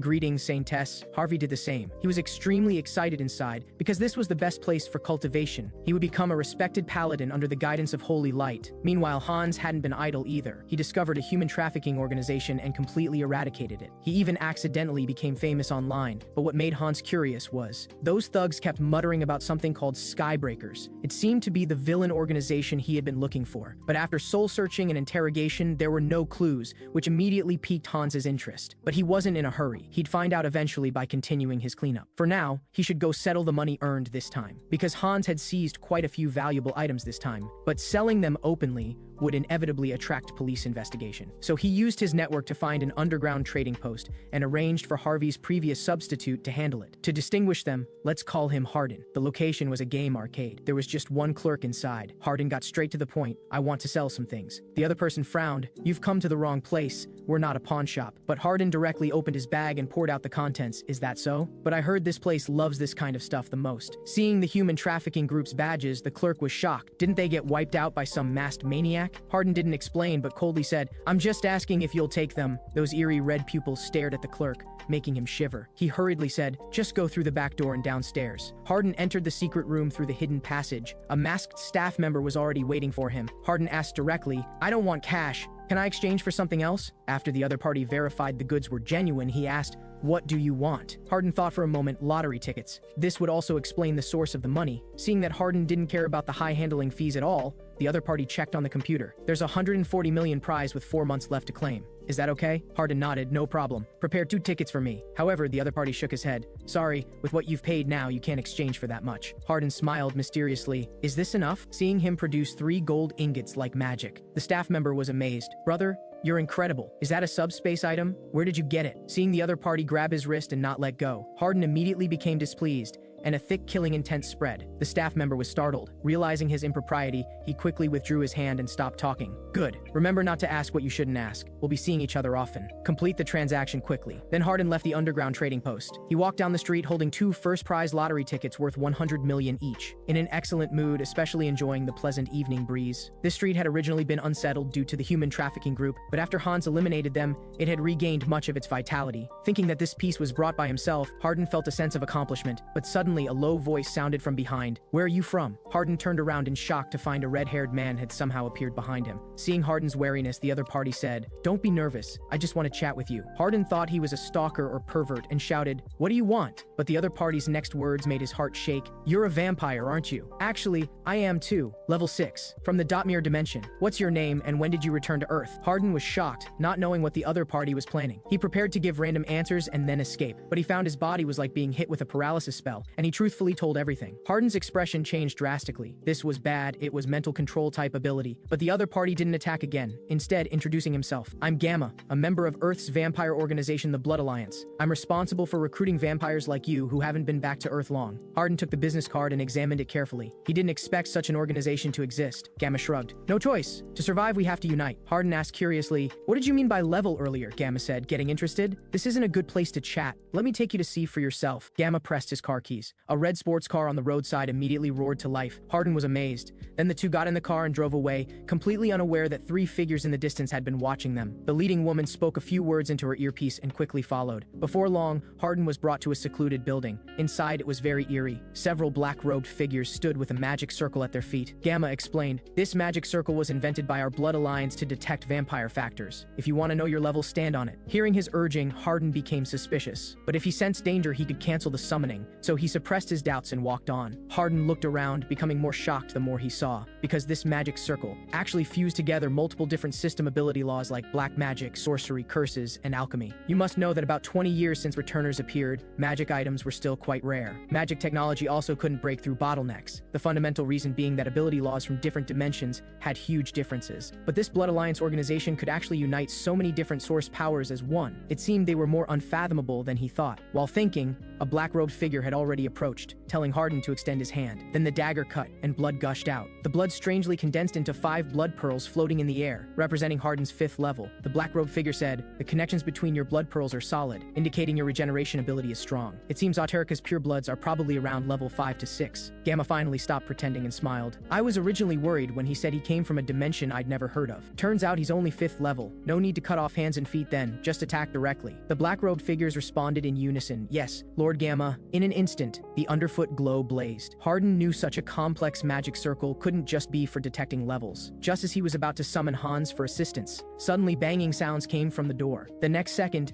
3 figures rushed in. Nobody move. Gamma, I'm arresting you on charges of kidnapping and murder. Gamma looked displeased. Soran Jin, it's quite rude of you to suddenly barge in. Hardin was surprised. Who is that woman? I feel like I've seen her somewhere. Gamma, release that vampire and surrender obediently. Hehe, Soran Jin, you really are a loyal and naive watchdog for the Blood Alliance. We vampires are clearly far superior to humans in strength, so why should we follow Blood Alliance rules and live like rats in the shadows looking at human faces? Shut up, Soran Jin said angrily. Isn't this all because of you radicals acting recklessly? Gamma sneered coldly. Maybe that's what you think, but what about your companions? Before Soran Jin could react, the burly man behind her suddenly attacked, striking viciously at the woman beside him. Soran Jin turned back in shock. Min Young, what are you doing? But before she could finish speaking, claws had already pierced her abdomen. Intense pain hit. Soran Jin's face went pale as she collapsed to her knees. Only then did Min Young said, The reason why I betrayed is simple. In my dimension, I was a lord with a castle and status, but after returning to reality, I could only live in a basement and work as a broken security guard at a nightclub. So now you understand, don't you? Soran Jin had nothing to say. Then what are you kidnapping these vampires for?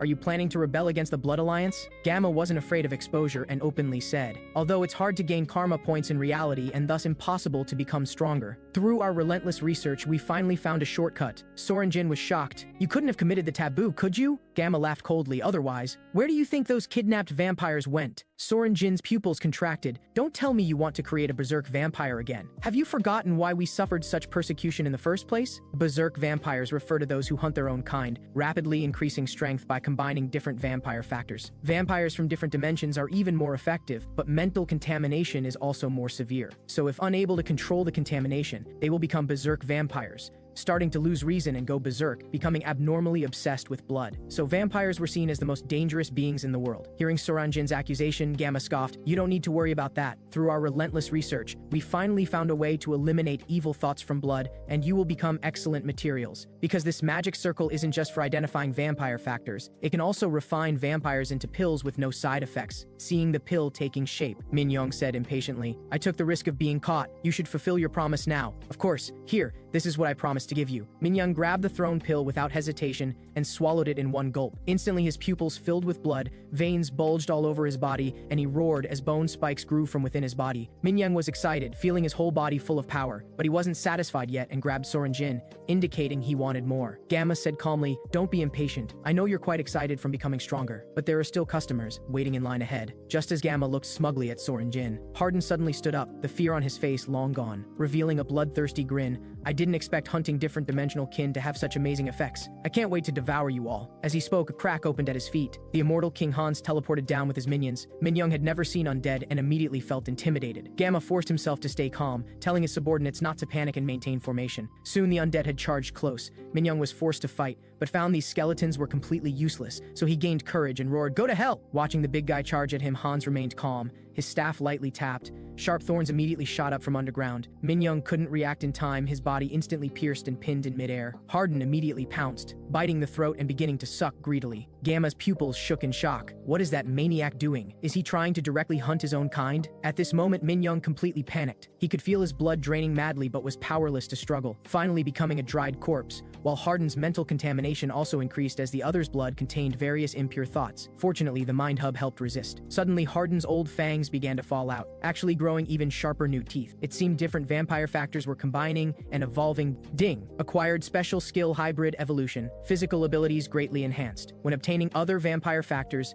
can plunder the opponent's abilities. Suddenly, Hardin's bones began creaking, and sharp bone spikes also grew from his arms. Not bad. He laughed with satisfaction. I happen to need an organization to run errands for me. How about entrusting this job to the Blood Alliance? If anyone dares resist, they either become my food or join my undead legion. Of course, Hardin wasn't full yet. Naturally, he wouldn't let this group go. Ding! Acquired new skill Identify can detect the opponent's physical condition and ability values. This ability is quite good. Hardin was excited. Now only Gamma was left. He screamed in terror, "What's happening? You clearly hunted your own kind, so why wasn't your mind contaminated?" Oh, you really want to know? Then I'll generously tell you. Just don't listen to those voices echoing in your ears while sucking blood. Bullshit. Gamma didn't believe it and began struggling desperately. But the next second, intense pain hit, and he let out a miserable scream. Ding! Acquired new skill Shroud. At this moment, Gamma's face was withered and skin shriveled. With only his last breath left, Hardin directly performed soul searching, discovering Gamma had a superior called Beta, and the Blood Alliance actually cooperated with Skybreakers, with this complex magic circle technology also provided by Skybreakers. After simply cleaning up the scene,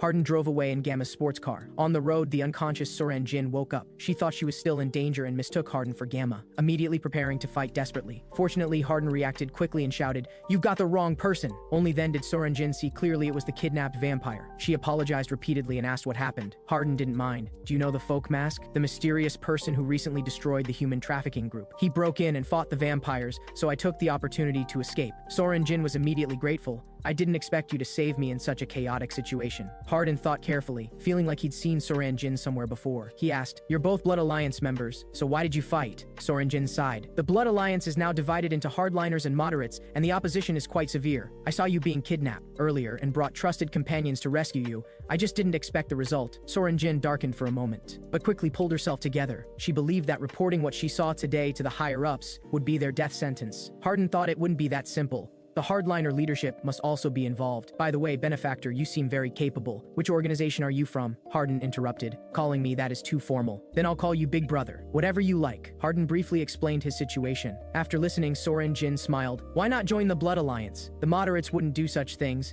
and we cooperate with the research center to provide stable blood bags. Hardin nodded. Seonghyeon reported work while leading the way. Soon they arrived at a suburban villa. As soon as they entered, a little girl happily rushed over. Sister Seonghyeon, I heard everything. Are you okay? Seonghyeon smiled and said, Sister is so capable, of course I'm fine. Also, this is big brother Hardin who just joined the Blood Alliance. Say hello. Then the little girl went to play. Seonghyeon took Hardin to familiarize himself with the environment. He asked curiously while walking, is that little girl's actual age? You mean Nahui? She's not a returner. Hardin looked puzzled. So, not all vampires are returners? Right, Nahui was born and raised on Earth. Her father was a returner who turned her into a vampire to save her from an incurable disease. Of course, he paid quite a price for it, because infecting someone as a vampire on Earth requires several times more power. Alright, this is your room. It's getting late, rest early. If you need anything, just call me. Seonghyeon waved. But this made Hardin finally remember. That gesture. That voice. You're streamer, oh kid. Seonghyeon didn't expect to be recognized and immediately blushed. That closing line from the stream came out too naturally. You didn't subscribe to me, did you? Hardin quickly waved his hand, saying he just occasionally came across it. That's good. Actually, I used to be an idol trainee, but after returning, I felt the competition was too fierce, so I started streaming. When did you awaken? Hardin continued asking. Seonghyeon said, I awakened at 18, I'm 22 now. What about you, big brother? After hearing this, Hardin immediately broke out in cold sweat, saying he'd tell her next time, then quickly ran out of the room, leaving behind a confused girl. Hardin stood behind the door breathing heavily. He always thought Seonghyeon was younger than him. Turns out she was 2 years older. The next day, Hardin was woken up early. He rushed downstairs in a hurry, thinking something major had happened, but just heard Seonghyeon sigh, yesterday my companion went to the scene but found everything had been burned down with no traces left. Now we can't investigate the hardliners. Hardin naturally wouldn't reveal that he did it and could only put on a very regretful expression. By the way, I have something to ask you. Do you know where the hardliners' headquarters is? Seonghyeon was shocked. Why are you asking this? Hardin explained, I think those guys are too dangerous, so I want to stay away from them.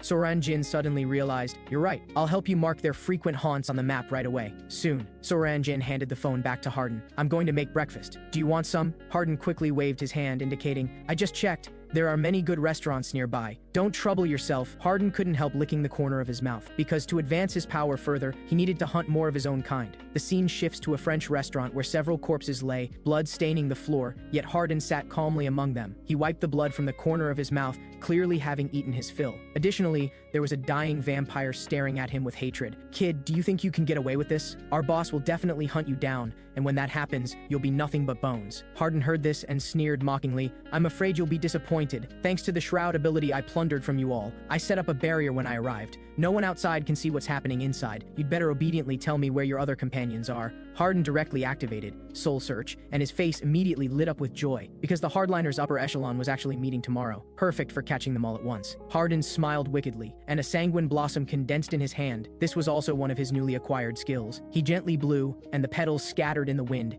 instantly igniting fierce flames all around. These flames would continue burning until he allowed them to stop. Combined with the skill shroud that could mask magical traces, it was perfect for destroying evidence. This way, he didn't need to worry about being tracked. Hardin was about to leave, when suddenly his heart tightened. This feeling, it seems like my body is about to evolve again. As he spoke, Hardin's bones cracked throughout his body, veins bulging one by one. Ding, Bloodkin Pure Blood evolved to True Blood. Acquired skill Bloodstream Surge. Individual recovery rate has exceeded limits. Skill Regeneration evolved to Super Regeneration. After the breakthrough, Hardin's appearance changed slightly, but what he cared most about was his newly acquired ability. He didn't hesitate to stab his wrist, instantly causing blood to gush out, but it quickly flowed back in, and even the wound healed without a trace. Hardin's face lit up with joy. With the Blood Clan's control over blood, plus super regeneration, it's practically invincible. As long as there's blood to absorb and recover during battle, wouldn't I essentially have an immortal body? Hardin couldn't help but fantasize. If true blood is this powerful, how strong must sacred blood be? Soon night fell, and Hardin, who had wandered around all day, finally returned. He had something to discuss with Seonghyeon, but forgot to knock and just walked in. Unexpectedly, she was live streaming. Their eyes met. Seonghyeon instantly turned red with embarrassment, frantically shutting off the live stream, then scolded Hardin harshly before calming down. Speak up, what's the matter? Actually, I received a letter addressed to you. Seonghyeon took it and opened it, discovering it contained photos documenting the hardliners' crimes. She was both surprised and delighted, although she didn't know who sent this letter. This style of operation was very similar to the folk mask, but she didn't know him at all.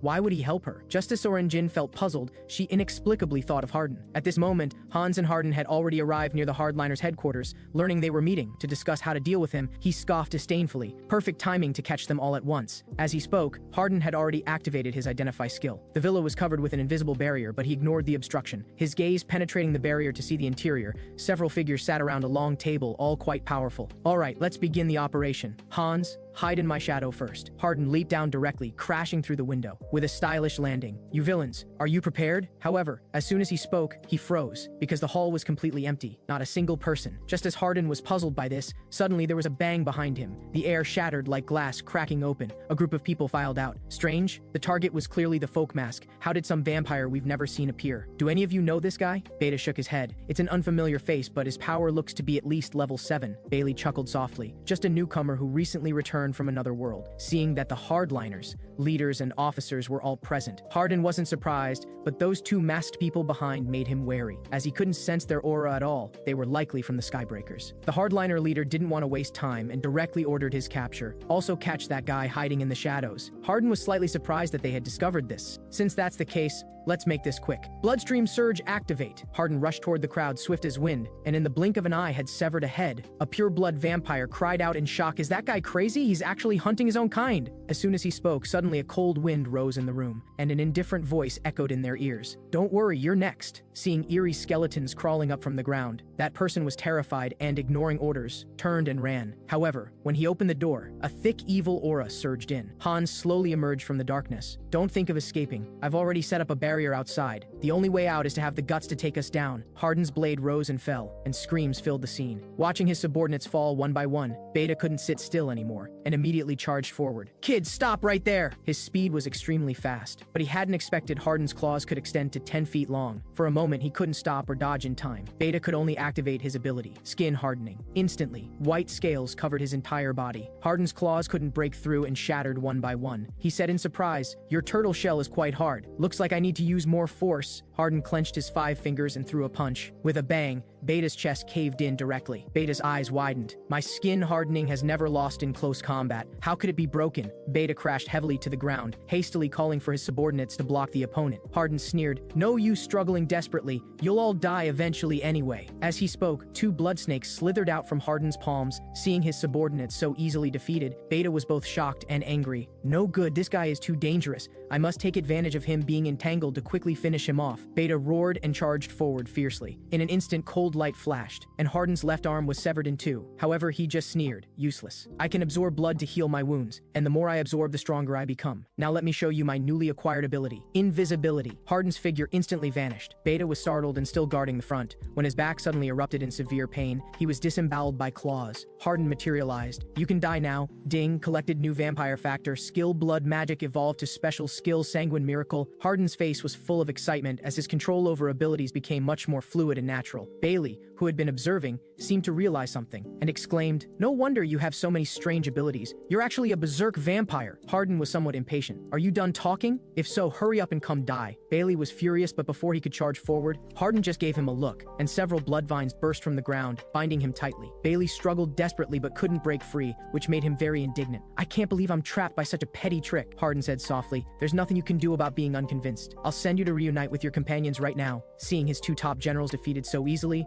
the hardliner leader finally panicked. "I didn't expect the folkmaster to have such a powerful ally. Quick, sacrifice the orb and kill him." At his words, a mysterious figure stepped forward, holding a brilliantly golden orb in his hands. As he activated it, 5 light beams shot toward Harden. However, Harden didn't move a muscle, because Hans was already standing in front of him. He waved his sleeve, and the light beams instantly flew back. With a thud, the person controlling the orb couldn't react in time and was struck in the forehead, dying instantly. His companion showed terror, knowing there was no chance of victory and wanting to flee, but his movement was already detected by the hardliner leader. A flash of ruthlessness crossed his eyes as he struck out with his palm. "For the Skybreakers, you must stay behind." But the man quickly activated his ability and escaped. Looking at the staggering figure approaching, Hans squinted and sneered. "A suicide curse? You think such a petty trick can stop me? You're really underestimating people. Following such a disloyal captain, you can consider yourself unlucky. Let me help you find relief." Instantly, a demonic hand grabbed the man, and as Hans exerted force, with a bang, 2 cursed orbs flew out. At the same time, outside, the hardliner leader was gasping for breath. Because Hans's barrier was too strong, he had exhausted great effort to break open a gap and escape. But before he could catch his breath, a whistling sound came from behind. "I was planning to play a bit more,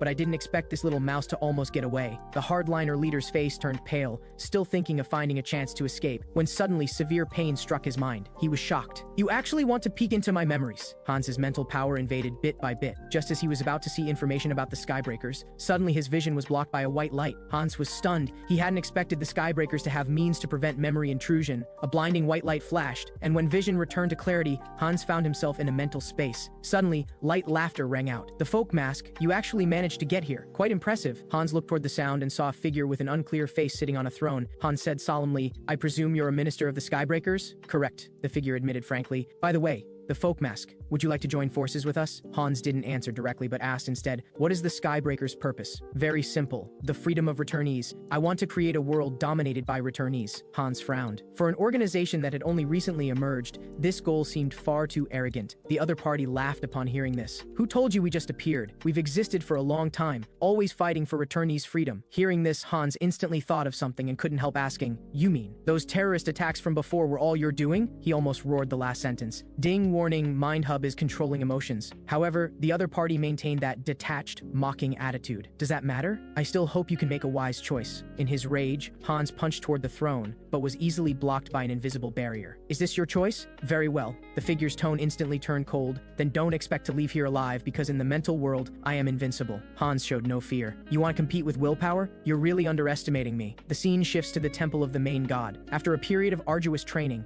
Harvey had completely transformed into a powerful warrior. Now he could easily lift an 80-pound stone statue with one hand, and had gained the divine blessing, Mighty Body. His sacred power had advanced by leaps and bounds, reaching high priest level, already qualifying him to become a holy knight. After training ended, Harvey decided to go out for some fresh air, walking while contemplating future goals. Walking through the garden, he saw a white figure crouching in the flowers, humming a song. It was the revered Saintess. Despite her noble status, she had no airs about her. Seeing Harvey pass by, Riesta greeted him warmly, her smile seeming to heal everything. Only the light she emanated was too dazzling, forcing Harvey to squint as he greeted her. "Saintess, are you admiring the flowers?" "No, I'm catching ladybugs. Their colors are so bright and cute. I got so absorbed watching them I forgot the time." As she spoke, her gaze swept over Harvey, and she paused slightly, then praised sincerely, "Harvey, congratulations on finally receiving divine blessing." Harvey quickly responded modestly with a smile, thinking to himself that she truly deserved to be the Holy Lady. She saw through him at a glance. At this moment, a long bell tolled. Riesta knew it was time for worship. She smiled and asked Harvey, "Would you like to go to the church together?" Harvey immediately nodded in agreement. Having lived here for some time, Harvey finally understood why the Saintess harbored such deep obsession toward Hans. Because in the past, the first-generation Immortal King had turned half the continent into a land of death, although they eventually gathered the power of the entire world to defeat him. The Immortal King's heart was seized by his trusted Dark Mage, who proclaimed himself the second-generation Immortal King, bringing catastrophic disaster to the Western continent. Though the heart was ultimately destroyed by a knight chosen by the main god, it split into 3 fragments scattered across the continent, becoming an eternal threat. Every time the Immortal King caused disasters, the main god's church always charged to the front lines. As a saintess, she understood better than anyone the tragic sacrifices involved. She treasured every believer like family. Therefore, Riesta's intense hostility toward the Immortal King was completely natural. However, she wouldn't need to do that in the future, because Hans was actually a very kind person. Harvey smiled slightly. "Now let me focus my mental power on Hans." Soon night fell. In the Skybreakers branch building, a mad, furious roar rang out. How could I possibly lose? Especially in a mental power contest. The Skybreakers minister couldn't figure out how. Despite clearly having the upper hand at first, the opponent's mental power suddenly increased several times over, as if combining the strength of several people, leaving him completely outmatched and utterly defeated in the blink of an eye. The Skybreakers minister clenched his fists in defiance, but he quickly calmed down, knowing this wasn't the time for frustration. He immediately ordered his subordinates, issue a special grade command below, immediately halt all plans and destroy intelligence, hiding all traces. Also notify the president and tell him a monster has appeared in K country. At this time, Hans was still in the mental space, looking at the pile of wreckage before him with some regret. "I couldn't interrogate anything before that guy escaped." Suddenly there was a ding sound. Individual seized another's fortune. Skill black magic advanced to special skill path of the mage. Hans was stunned. Seizing another's fortune, does that mean I defeated the opponent? Additionally, with the skill upgrade, Hans's understanding and knowledge of magic reached a new height. Only then did he realize that these wreckage pieces were mental fragments from which some memories could be extracted. Hans's face immediately lit up with joy, and he quickly activated secret arts. After a moment's effort, he finally found the location of the Skybreakers K country branch. It was actually in the deep mountains. He immediately transformed into a black shadow and sped away. Soon the Skybreakers branch was in chaos, because they had just received the special grade command and were terminating all plans to prepare for evacuation. But unexpectedly, the enemy had already reached their door so quickly, and it was just one person, yet his power was monstrous. Seeing people holding documents one by one, Han sneered, so eager to destroy evidence. "Let me take a good look at exactly how many heinous crimes you've committed." Han snatched the files. The more he read, the angrier he became, and the demonic aura around him trembled violently, beyond control. Finally, he could no longer suppress it and said word by word, "Skybreakers, you ruined my life. Today I will slaughter you all, leaving none alive, to resolve the hatred in my heart." It turned out that the terrorist attack that cost him his legs and family, which Seonghyeon Han had thought was an accident, was actually orchestrated by the Skybreakers. Though Seonghyeon Han was furious beyond measure, he also knew the Skybreakers were far more complex than they appeared. To overthrow them, he needed to build up his forces. The fastest method depended on Harden, because he had gained a heaven-defying skill that could refine his own blood into blood essence and implant it into other vampires to strengthen their vampire factors. Not only would subordinates recruited this way gain tremendous power, if they dared betray him, their life and death would be in his single thought. Subsequently, Harden began the first phase of his plan. He first found Seonghyeon, confessed that the hardliners' destruction was his doing, and proposed meeting her leader. After hearing this, Seonghyeon looked incredulous and said she needed to report to higher-ups for confirmation. Harden interrupted. "No need for such trouble. I'll prove it to you right now." His aura erupted around him, magnificent blood energy surging like tremendous waves. Seonghyeon was immediately shocked. She knew Harden was powerful, but hadn't expected him to be this strong. His power had nearly reached level 8. After a long while, Harden finally met the leader of the Blood Alliance's moderate faction. Unexpectedly, it was a woman. "Mr. Harden, truly a young hero. Not only did you single-handedly sweep away the hardliners, now you even want to subdue all the hardliner remnants." Hearing the implications in her words, Harden didn't beat around the bush and said directly, "My purpose is simply to maintain peace and order and eliminate all those connected to the Skybreakers." Seeing the other party remain silent, seemingly considering something, Harden thought to himself that indeed it wouldn't be so easy to agree. He was already prepared to be refused and ready to resort to force directly. When the other party suddenly agreed, Harden couldn't help but ask curiously, "What did you base your decision on to agree so quickly?" "Of course, confidence in myself. I'll help you recover the hardliners." The moderate faction leader smiled slightly. "Soren, from now on you'll assist Mr. Harden and serve as a bridge between us." Suddenly being called upon, Seonghyeon looked completely bewildered. While this suited Harden perfectly. "Alright, now we should discuss how you want to recover the hardliners and the newly formed neutral faction." After an hour of conversation, it finally ended. Back at their residence, Harden looked at the anxious Seonghyeon and asked, "Are you ready?" She took a deep breath and nodded firmly with determined eyes. "Yes." "Then don't move." Harden flicked his finger, and instantly a blood essence drilled into her body. Seonghyeon's pupils dilated dramatically. She could feel the refined blood essence entering her body, her blood beginning to boil continuously, her muscles and bones undergoing transformation. Her entire body felt reborn. Seonghyeon was overjoyed. Her power had increased by a full 30%. Harden nodded slightly, roughly understanding the enhancement level of refined blood essence, and Seonghyeon also recovered from her excitement. "Monarch, what should we do next?" Harden was startled. "Why are you calling me that?" "Because now you've essentially created a new faction,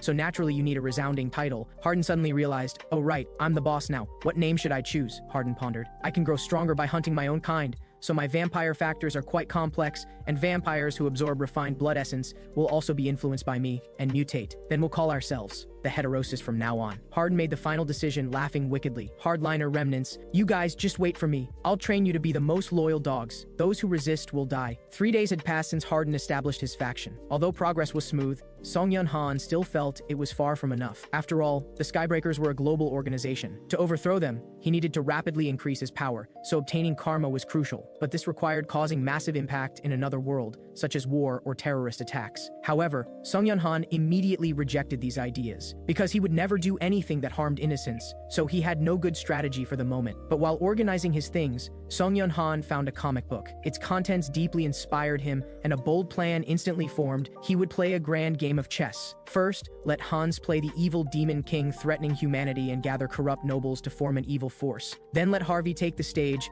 punish the evil organization, and become a people's hero. This way, he could both eliminate parasites and gain karma, killing 2 birds with 1 stone. Seonghyeon Han's face lit up with wild joy. "Harley, it's your turn to take the stage." This was Seonghyeon Han's 4th avatar, unique perk, adaptability. He had been summoned a month ago, but they couldn't find a good way to maximize his abilities. So Seonghyeon Han let him stay home to train his physique. But now the time has come, because Hans discovered a laboratory beneath the Skybreakers branch, filled with experimental subjects. They seemed to be attempting to graft demon bodies onto humans. However, Hans wasn't interested in that. His goal for this mission was singular, to obtain dragon blood, because Harry's trait is adaptability. This means his abilities in all aspects far exceed those of ordinary people. So if Harry could fuse with dragon blood and acquire the powerful genes of the dragon dragon race, he would surely become the strongest human life form. Hans then moved the entire laboratory into another world. He placed it deep in the mountains and forests, setting up multiple barriers around it, but unexpectedly, the Saintess still vaguely sensed it. Under the gloomy sky, continuous drizzle fell, yet Riesta seemed oblivious as she gazed into the distance. Seeing this, Harvey hurriedly came over with an umbrella. Saintess, do you have some great worry? Seeing Harvey, Riesta shook her head. It's nothing particularly special. I just feel like something big is going to happen recently. My chest feels blocked and stuffy. Harvey was stunned for a moment before speaking to console her. If you keep getting rained on like this, you'll catch cold. Let's go back. Hearing this, Riesta hummed in agreement. Meanwhile, Hans's experiment was also proceeding in secret. A week passed in the blink of an eye, and Harvey finally reached the day of his appointment. The Archbishop stood before the divine statue and loudly questioned, "Harvey, are you willing to become a paladin of the divine order and protect those innocent people?" Harvey replied resolutely, "I am willing. Good. Then from today forth, I hereby appoint you as a paladin of the divine order." Ding. Individual has gained enlightenment, acquired special skill, leap the moment the cross necklace was placed on him. A dazzling holy light suddenly burst forth to bestow a blessing during the appointment ceremony. This is the favor and protection of the Lord God. At this moment, Harvey could clearly sense, just like during the last baptism, that God was watching him. The gaze lingered for quite some time, which puzzled him somewhat. Could it be that God has discovered I'm not from this world? Whatever, never mind that. Let me check the blessing first. Harvey opened his system panel and found that the leap skill could traverse space, equivalent to teleportation, and there were no restrictions on usage frequency or distance, meaning as long as his divine power was sufficient, he could use it infinitely. Harvey was overjoyed. Truly worthy of God to grant me such an overpowered ability, so generous. He immediately knelt respectfully to express his deep gratitude. His devout posture also infected the surrounding believers. What an honest young man. I wonder which Knight Order he'll choose to join. At this time, several figures had been waiting outside. Seeing Harvey emerge, one congratulated him. "Harvey, congratulations. Next, you'll be doing internships with various Knight Orders. These are representatives from their respective orders here to invite you. Each Knight Order has different primary weapons and specialties. Please choose carefully." Then a man with flowing hair stepped forward first. "Harvey, pleased to meet you. I'm a member of the Azure Sky Knights. We specialize in spear techniques and are responsible for city wall defense." And the second person introduced himself. "I'm a member of the Sun King Knights. We serve as vanguard in battle with high damage greatswords as our primary weapons." Finally, a red-haired man said, "I'm from the Thunderclaw Knights. We specialize in balanced sword and shield techniques, responsible for city patrols and guard duty." After all three finished their introductions, they showed expectant expressions. But Harvey's words were shocking. He actually said he wanted to receive training from all the Knight Orders simultaneously. But this wasn't out of arrogance, rather. Harvey believed that with the enhancement of his traits and characteristics, he could quickly master all the martial arts of the Paladins. Suddenly, his peripheral vision shifted and he asked curiously, "Isn't that person from a Knight Order? Why hasn't she said a word?" Hearing this, the others' expressions immediately changed slightly, just as they were about to explain. The woman spoke first, "Because our Knight Order only accepts the elite of the elite." Her sharp gaze swept over Harvey. "Your strength isn't bad. Your divine power ranks among the top even at the high priest level.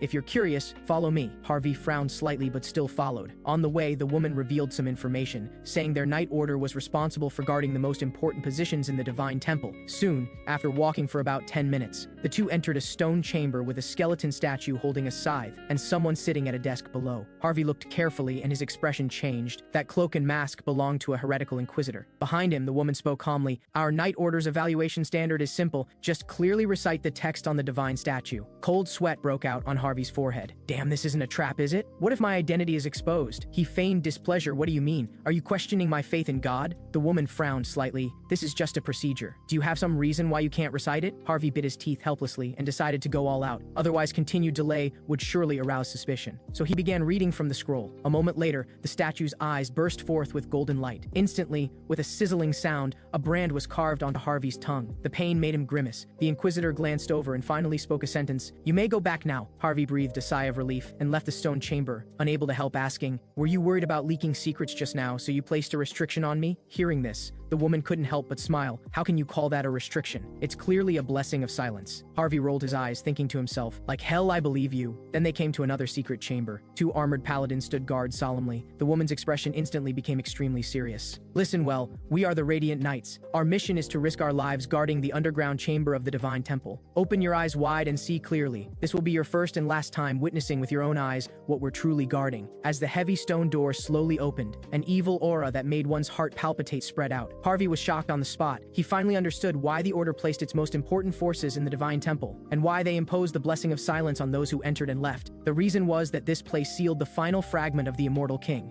although Harvey desperately wanted to retrieve that fragment immediately. There were 4 Night Orders guarding the Divine Temple alone, and even with Hans's strength, accomplishing this would be extremely difficult. Therefore, Harvey decided to take a long-term approach. Upon unexpectedly learning the location of the last fragment, Hans was thrilled. But at this moment, he had no time to care about these matters, because Harry's surgery was proving far more unstable than expected. Hans felt confused. Theoretically speaking, his operation had been flawless, so what exactly had gone wrong? So he decided to adjust the injection intensity. The moment Harry's body received more dragon blood, he let out a painful howl. Hans realized that Harry's super recovery skill had reached its limit. If this continued, he might lose both Harry and the entire research project. So he decided to take a gamble and inject all the remaining dragon blood. Enduring this fierce impact, Harry roared madly, red light blazing intensely in his eyes. After the red light flared to its peak, Harry instantly fell silent. Hans understood the experiment had failed. He softly said sorry to Harry, then turned to leave. Suddenly, a skill panel appeared before him. System notification, inherent skill growth, the number of avatars that can be possessed has increased. Then, sounds came from behind. Harry, who should have been dead, miraculously awakened. Not only that, he had also gained the special skill physical mutation. His skill super recovery evolved into regeneration, and his skill adaptation evolved into the special skill sudden mutation. After breaking free from his chains, he rubbed his shoulders and murmured, "Is it because of the effect of sudden mutation? It feels like I've become a new species." While recording the results,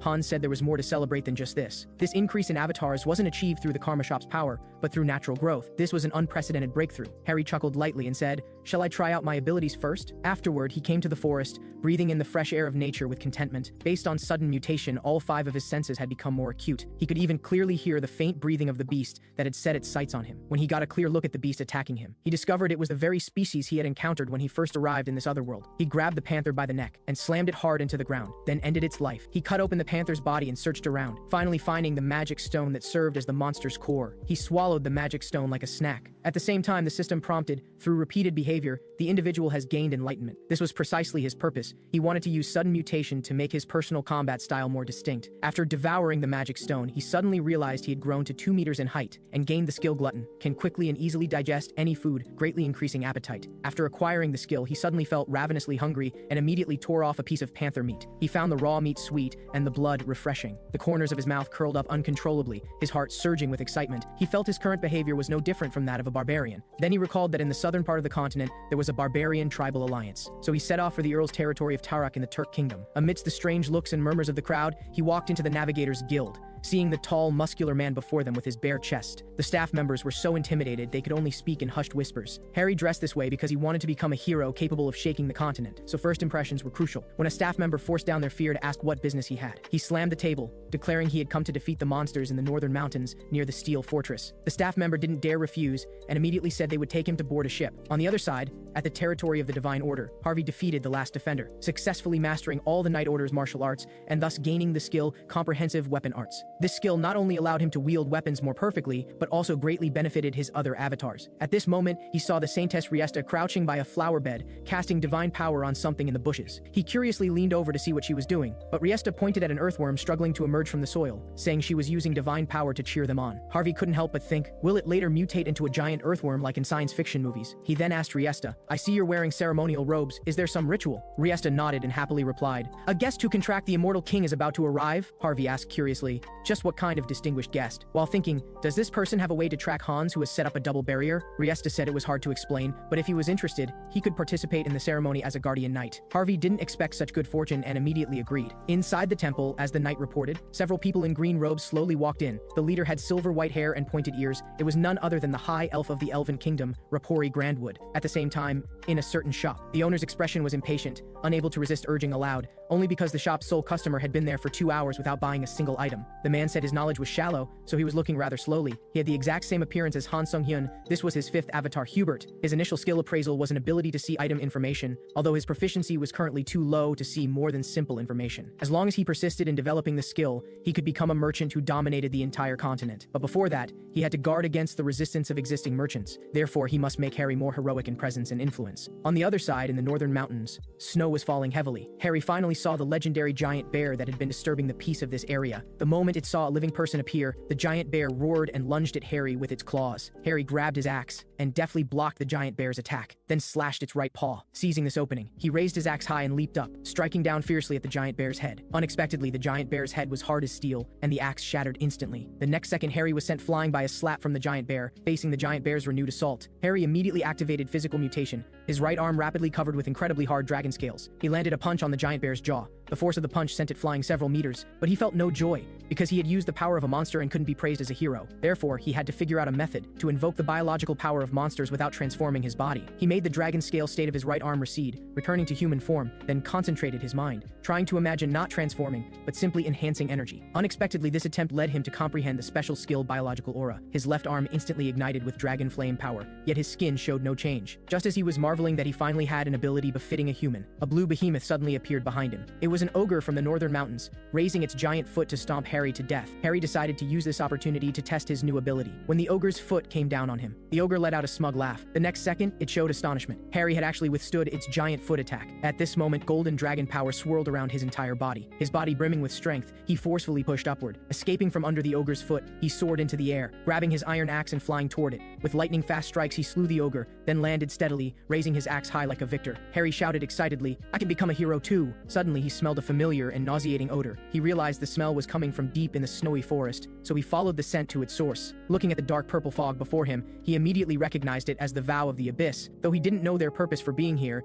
they were definitely up to no good. Intent on becoming a hero, he immediately decided to eliminate this evil force, so he charged like a cannonball into that dark purple fog. At the same time, inside the temple, Rapori was relaxed, but Harvey, silently observing him, felt things had become tricky. He mentally reviewed the information about the Elven Kingdom. The Elven Kingdom was a nation built by elves who believed in the World Tree. Although they worshipped different deities, the Divine Order and the Elven Kingdom respected each other and maintained stable exchanges. After all, acknowledging the existence of others and determining the object of faith were two different matters. Furthermore, high elves held lofty status, and Rapori's arrival meant the elves wanted to borrow the World Tree's power to find Hans. However, as he was thinking, Harvey's attention fell on Rapori's pupils. The next second, Rapori said, "You seem to find my pupils quite magical." Harvey's heart jumped, thinking his secret glance had been discovered. Unexpectedly, Riesta smiled apologetically, and he realized Rapori was speaking to the Saintess. Rapori pointed to his pupils that represented a high elf and said it was fine. He wanted to talk about pupils anyway. He said, "Elves with these eyes were responsible for serving as the high priest connecting the World Tree and the elves, and there were very few elves with this compatibility to begin with. At most 2 or 3 were born in an era, and with the recent increase in elderly members, they all eagerly anticipated the birth of new high elves." Hearing this, Riesta asked, "You mentioned there was an urgent matter requiring assistance. Is it related to what you just mentioned?" Rapori said yes,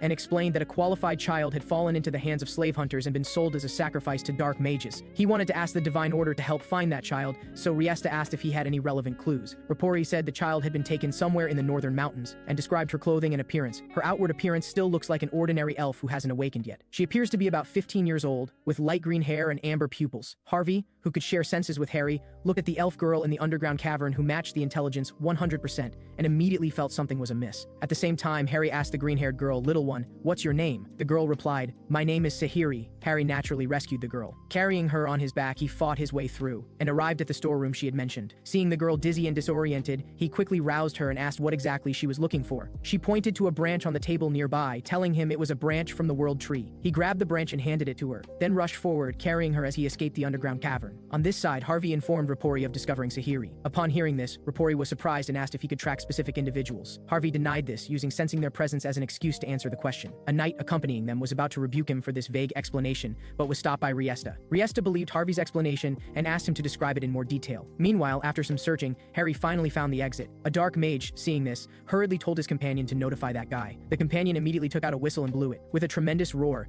a giant earthworm burst out from underground. Seeing this, Harry had no choice but to attempt to break through with force. He charged with all his might to the top of the earthworm's head and kicked its body hard. The earthworm immediately opened its bloody maw angrily toward him. Harry caught a glimpse of the dark magic circle inside the earthworm's mouth and understood it had been controlled by the vow of the abyss. He decided to display heroic spirit and save this corrupted earthworm. He grabbed the earthworm's fangs, gathering all his body's strength. He forcefully flung the earthworm's body into the forest, then said like a caring big brother, "Don't get caught again in the future, live a long life." However, just after dealing with the earthworm, a pack of magic wolves arrived. He couldn't help but think, what are those the vow of the abyss guys planning again? But to him it made no difference. He just needed to eliminate them all. From above, a group of dark mages were watching Harry, and the leading the vow of the abyss elder Narabe asked, "Who exactly is he? Tomorrow we could have offered the high elf and world tree branch as sacrifices. We used sealing tools to hide our location. How did he find this place? But this is as far as it goes." He believed Harry Harry couldn't possibly deal with such a vast number of monsters, so when a magic wolf bit Harry's arm, Nurabe thought he was finished. Unexpectedly, Harry's arm instantly transformed into dragon scales, and the magic wolf's teeth immediately shattered. Next, Harry pulled out his iron axe and finished off the magic wolf with one swing, taking out the magic stone from its body. Right in front of Sahiri, he swallowed it whole. After eating the magic stone, Harry's muscles instantly bulged, veins protruding, his entire body surging with tremendous power. The next second, his face transformed into a wolf's head. Though he struggled to control his consciousness, his body began moving on its own, unconsciously blocking attacks, uncontrollably devouring the wolf pack. As he continuously let out fierce wolf howls, he comprehended the new skill wildness. Watching Harry's frenzied slaughter, Nurabe exclaimed in shock, "How is this possible? He's basically a monster!" Then he hurriedly ordered all summoning circles to be activated. This disrupted the vow of the Abyss's original plan, but things had come to this, they had no choice. Nurabe's eyes gleamed coldly as he said, "Release those two." On this side, after a bout of slaughter, the magic wolves were trembling with fear before this man who seemed human, yet wasn't. Just as Harry was about to finish off the last magic wolf, a sharp arrow pierced through his left arm. Harry was shocked, then discovered this arrow was actually made of crystal. He whipped his head around to see a monster continuously firing crystal arrows at him. That monster's entire body was composed of gems, and Harry could even sense powerful telekinetic force from it. However, it wasn't his only opponent. A creature entirely crimson red descended from the sky, landing directly on his face. This monster had fierce eyes and fangs, twin red pupils, a pair of thick horns on its head, massive wings spread behind it, clearly a demon descended from hell. Harry wasn't knocked down, although the opponent was massive in size. When it came to comparing strength, he had no fear. However, the next second, he was pierced through the body by another crystal arrow, then took another demon punch to the face. The demon wielded a flaming sword and slashed down at Harry, chanting, "This is the end," but Harry sneered contemptuously and said, "You're exactly right." The next second, golden light suddenly appeared in the sky. A divine power descended straight down. Looking at the man who appeared before him, Harry snorted proudly and said, "Just in time." Harvey appeared here because of a joint decision by Riesta and Rapori. Facing the accompanying knight's doubts, Riesta chose to trust Harvey. Rapori, anxious to find someone, also said that even if it was just intuition, it didn't matter. As long as Sahiri could be found, whatever judgment Harvey made, he was willing to follow. Therefore, Harvey descended here at this moment and engaged in fierce battle with the demon. He infused divine power into his longsword and swung forcefully at the demon. The demon was immediately split in two and died on the spot. Seeing its companion fall, the gem person panicked somewhat. Harry suddenly appeared, swinging his fist at it. The gem person blocked the attack with arrows. Then gripping the sharp arrowhead, it struck at Harry with a heavy punch at extreme speed, even inserting an arrow into Harry's left eye. Harry endured the pain and grabbed the gem person's head with his other hand,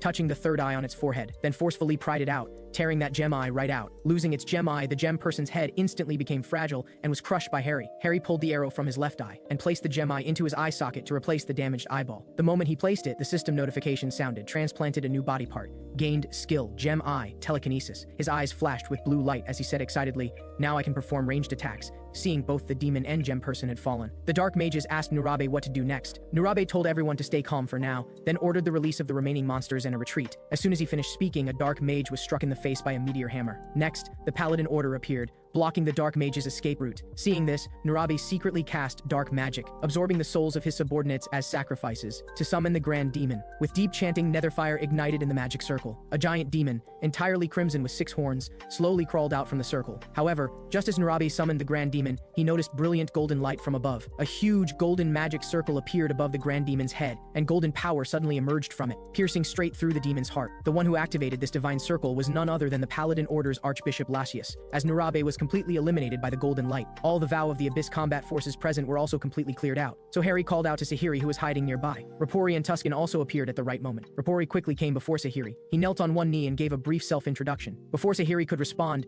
Harry had already called out congratulations that she had finally found her people. Sahiri smiled and asked him to sit down, then gently placed a kiss on his forehead. This was a sacred blessing exclusive to high elves. A 3-leaf mark appeared prominently on Harry's forehead, and he immediately sensed the aura of the world tree. Rapori explained, "This blessing originates from nature, is of high level, and has limited uses." He took Harry's hand and made a covenant mark with him, saying that if help was needed, the elves would do their utmost to assist. Finally, Sahiri gifted the world tree branch to Harry. Looking at the powerful Harry, Tuscan asked Harvey if he knew Harry, and Harvey said he didn't. So Tuscan said the Divine Order should also express gratitude to Harry. Having gained goodwill from both the elves and the Divine Order, Harvey was secretly delighted. Now all that remained was helping Hubert become a unique merchant. At this time, Rapori approached Tuscan, saying it was time for the elves to return the favor. Tuscan said the Divine Order's only wish was to find the Immortal King and maintain continental peace. Harvey, listening nearby, thought, it's finally come to this, because the world tree was the origin of all trees. High elves could borrow its power to perceive all places where the aura of trees existed. Rapori naturally agreed to this request, but said the perception required one medium. That was was the aura of the Immortal King. So everyone came to the temple's basement. Walking in the corridor, Harvey thought, even looking at it again, I still think this holy barrier is extraordinarily powerful. So powerful that I cannot control it. Even when bringing outsiders in, they would deliberately take detours, as if navigating a maze. Even if Hans wanted to destroy this barrier, it would take a tremendous amount of time. Even if he somehow managed to break in here, he would be surrounded by all the holy knights and high priests in the temple. Moreover, that high elf was about to track Hans. Seeing the legendary Immortal King fragment, Rapori let out an exclamation, then prepared to use the World Tree's power to track the Immortal King's aura. At this critical moment, Harvey finally thought of a solution. He planned to seize the last Immortal King fragment, while all the elites went out to pursue Hans. On the other side, in the Vow of the Abyss executive conference room, the leader asked if all responsible persons had arrived on time. The Empire's representative and the Eastern representative had both arrived. Only Nurabe was unable to attend due to his death. During the meeting, someone pointed out they had already lost two great generals, Malcolm and Nurabe. All of this was because the Immortal King's descendant appeared, boosting the morale of the church. Someone suggested they could utilize this Immortal King descendant, but was opposed by others. It was precisely the Immortal King's descendant who had pushed the Vow of the Abyss into dire straits. Listening to his subordinates' arguments, the leader couldn't help but chuckle secretly, murmuring softly, "How interesting." On the other side, after observing the Saintess Riesta's phantom outside the cave from the shadows, Hans looked at the fragment in his hand and thought, it seems the Saintess found my location by tracking the fragment. In that case, I just need to hide the fragment. Thinking this, he attempted to place the fragment in the subspace he had created, but the fragment bounced out, and he immediately realized the fragment seemed unable to enter ordinary subspaces. However, he could take the fragment back to Earth, so he decided to open a subspace within his body and carry the fragment with him. After some attempts, he finally merged with the fragment as one. Magical power surged throughout his body, perfectly absorbing the fragment's power while also completely concealing its traces. Having resolved the fragment matter, only the evidence-laden scene remained, so he directly set a fire to burn everything to ashes. After destroying all evidence, he released all barriers. Coming to the cliff, he spread his own aura across the entire continent, intentionally luring the Divine Order to come pursue him. His ostentatious actions were naturally captured by Rapori's tracking. In the underground temple, Rapori said, found his traces in the monster forest on the western side of the continent. Latius immediately ordered the mobilization of all holy knights and available archbishops. At this moment, a red-haired holy knight suddenly appeared, expressing hope to participate in the operation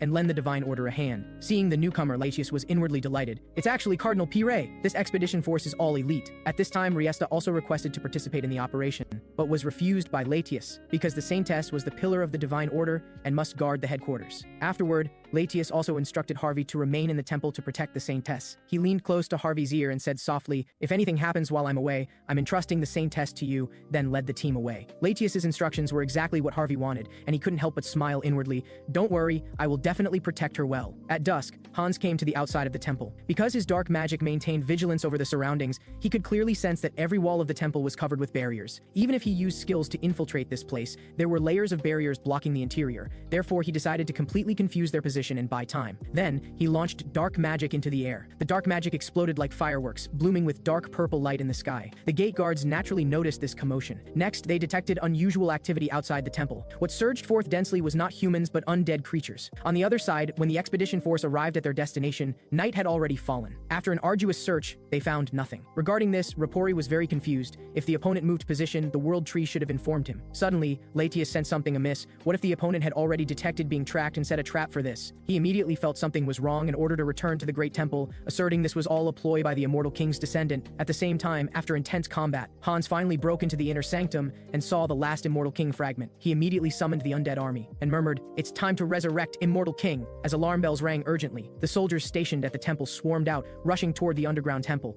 Watching the hurried soldiers, Harvey thought, since my task is to guard the temple, I'll stay here on standby, then look for an opportunity to infiltrate the temple. Next, he discovered there were far more soldiers than expected, even some Night Order members he had never seen before. But it didn't matter anyway. They hadn't yet detected that Hans had already broken into the temple's depths, and dealing with the undead outside the city was enough to overwhelm them. However, the phantom of the Heresy Inquisitor suddenly appeared, claiming the undead outside the city were merely a distraction. The Immortal King's descendant had already reached the temple's depths and ordered everyone to head to the sealing chamber. Now Harvey panicked. He hadn't anticipated the Heresy Inquisitor would identify the anomaly so quickly. He had to find a way to interfere with the Night Order's actions before the situation worsened. Deep in the temple, Riesta also rushed here with the knights. Learning that the Immortal King was so close yet she had no awareness of it, she immediately panicked and blamed herself for lacking ability. Thinking that the Immortal King might resurrect, she was so frightened tears welled in her eyes. Harvey appeared at the right time, saying he was willing to take the lead. His arrival was like a lifeline for Riesta, and she immediately showed a grateful smile. Inside the underground temple, looking at the disastrous battle situation, Hans was somewhat surprised and internally to have lost so many undead troops. Looking at the unconscious Heresy Inquisitor, he thought, this person's strength is more troublesome than expected. Even the elite leader Malcolm had already fallen. He collected Malcolm into his subspace to let him rest temporarily. Then, he slowly approached the last fragment, opening his body to it. The fragment began to shake violently. The power of the Immortal King contained within poured out and surged into Hans's body. But Hans didn't feel empowered. Instead, he sensed this power was still incomplete. He secretly speculated, could it be that the fragments need time to fuse with each other? At this time, the Night Order arrived, and the two leading Holy Knights immediately swung their swords at Hans. Hans immediately counterattacked with dark magic. The two knights were instantly defeated. The commander on the side immediately cast divine power to heal the knights. Seeing this, Harvey also moved forward to join the battle, but was stopped by Riesta. She said the priority was to first analyze the combat strength of the Immortal King's descendant. Her obstruction undoubtedly disrupted Harvey's plan. He had intended to pretend to fight Hans and thus buy time. On this side, Hans talked tough on the surface, but inwardly struggled with whether to use full force. But if he went all out, he would kill good people, and he absolutely couldn't do that. Just as he was hesitating, several divine arrows shot toward him, striking his body. This power was both swift and lethal. Hans immediately realized this power came from the Saintess. He used his regeneration ability to heal his wounds in time, thinking inwardly, if I don't want casualties, I must end the battle quickly. Therefore, he decided to first defeat the commander. However, his attack was blocked by the opponent. He sighed inwardly.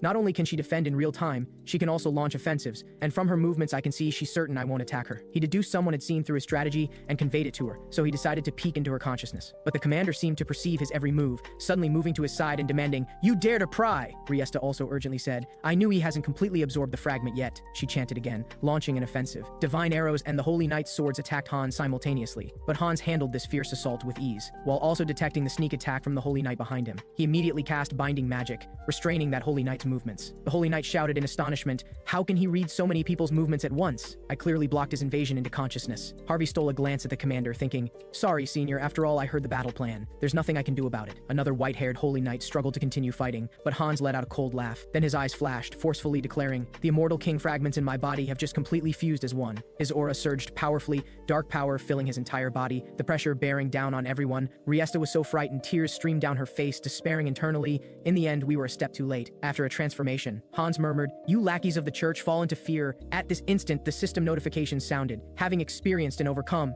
dominated and transcended death, achievement unlocked, became the Immortal King.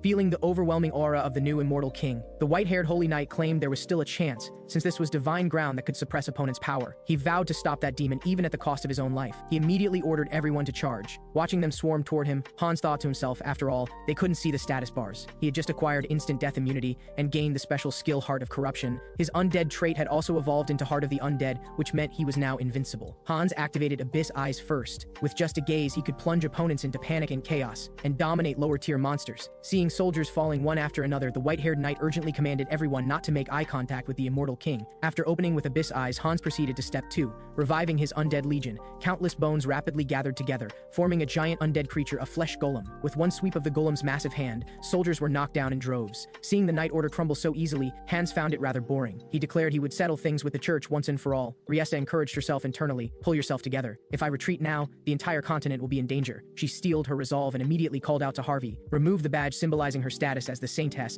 and handed it to him, ordering him to retreat and urging him to become stronger. One day, he must return to stop the Immortal King. After giving her instructions, she ordered the soldiers to clear a path for Harvey and ensure his safe escape. The soldiers fought with growing fervor, which made Hans extremely irritated as he roared about wiping them all out at once. At that moment, the blonde knight flashed to his side, but Hans sensed him. He immediately captured the blonde knight with dark power. Despite being in enemy hands, the blonde knight said firmly, "It doesn't matter, I've already achieved my goal. As long as Lord Harvey survives, I don't care how many times I sacrifice this life." Hans replied in an ominous tone, "Fine, foolish human, as you wish. I'll crush your skull." But before he could finish, someone punched him right in the face. Harvey hadn't retreated. Instead, he chose to confront the Immortal King head-on. He first used Leap, instantly appearing behind Hans before he could react, then charged up a strike that forced Hans back several meters. Hans blocked the blow and secretly cast a spell, conjuring several magic spikes that shot toward Harvey. The magic spikes pierced through his armor on the surface, but didn't harm him at all underneath. He couldn't help but silently praise Hans for his perfect control of force. But to outsiders, the battle looked extremely brutal. Riesta said anxiously, "I entrusted our future to you. Why won't you run?" Harvey replied, "I didn't join the church to save my own skin, abandoning comrades who fight with a resolve to die, and those who sacrifice sacrifice themselves to protect righteousness. That's what a coward does, and cowards have no right to talk about protecting the world. With that, the badge in his hand blazed with brilliant light. He struggled to stand upright, pointing his sword at Hans, Immortal King. Even if I have to break my sword today, I will destroy you. Before he finished speaking,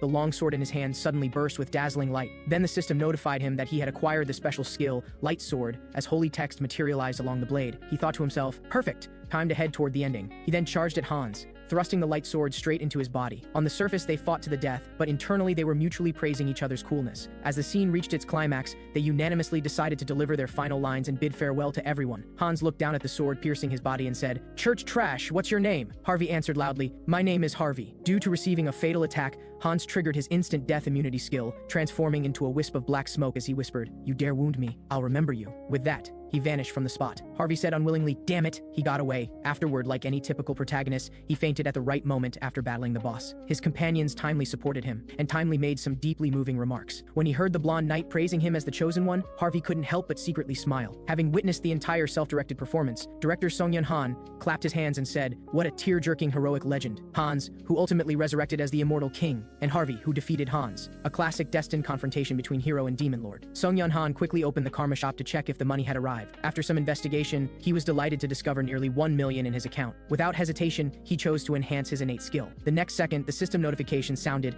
acquired special skill, character customization. Then Hans's costume change interface actually appeared on the screen. It turned out character customization opened 2 options, create avatar and modify avatar. Modify avatar allowed changing the appearance and stats of existing avatars, while create avatar gave a one-time opportunity to set the avatar's appearance and stats when first creating them. The biggest change was the addition of a select gender option. Seonghyeon Han pressed the female gender option without hesitation, but found he couldn't select it yet. He then noticed the prompt box below displaying, "Can create related races by consuming specific materials." He immediately looked at the world tree branch on the desk beside him that Sahiri had given him. He chose to use it as the material, and created an elf race avatar. Since he could customize the character, he naturally gave himself the face of a peerless beauty, along with long, slender limbs. At the stats allocation phase, as an elf, he naturally maxed out nature affinity. After completing all settings, Seonghyeon Han named this handsome elf avatar Hellas. However, as soon as Hellas appeared before him, he glared angrily and said, "This is really unpleasant." He immediately realized that Hans's dark magic was corroding Hellas's body, so he hastily dismissed Hans's summon. After finishing all this, he took a storybook from the bookshelf, preparing to use it as reference to write a legend about the mercenary king. Meanwhile, Harry retrieved his custom-made wolf skin hat from a shop. The leisurely stroll after battle felt quite pleasant to him.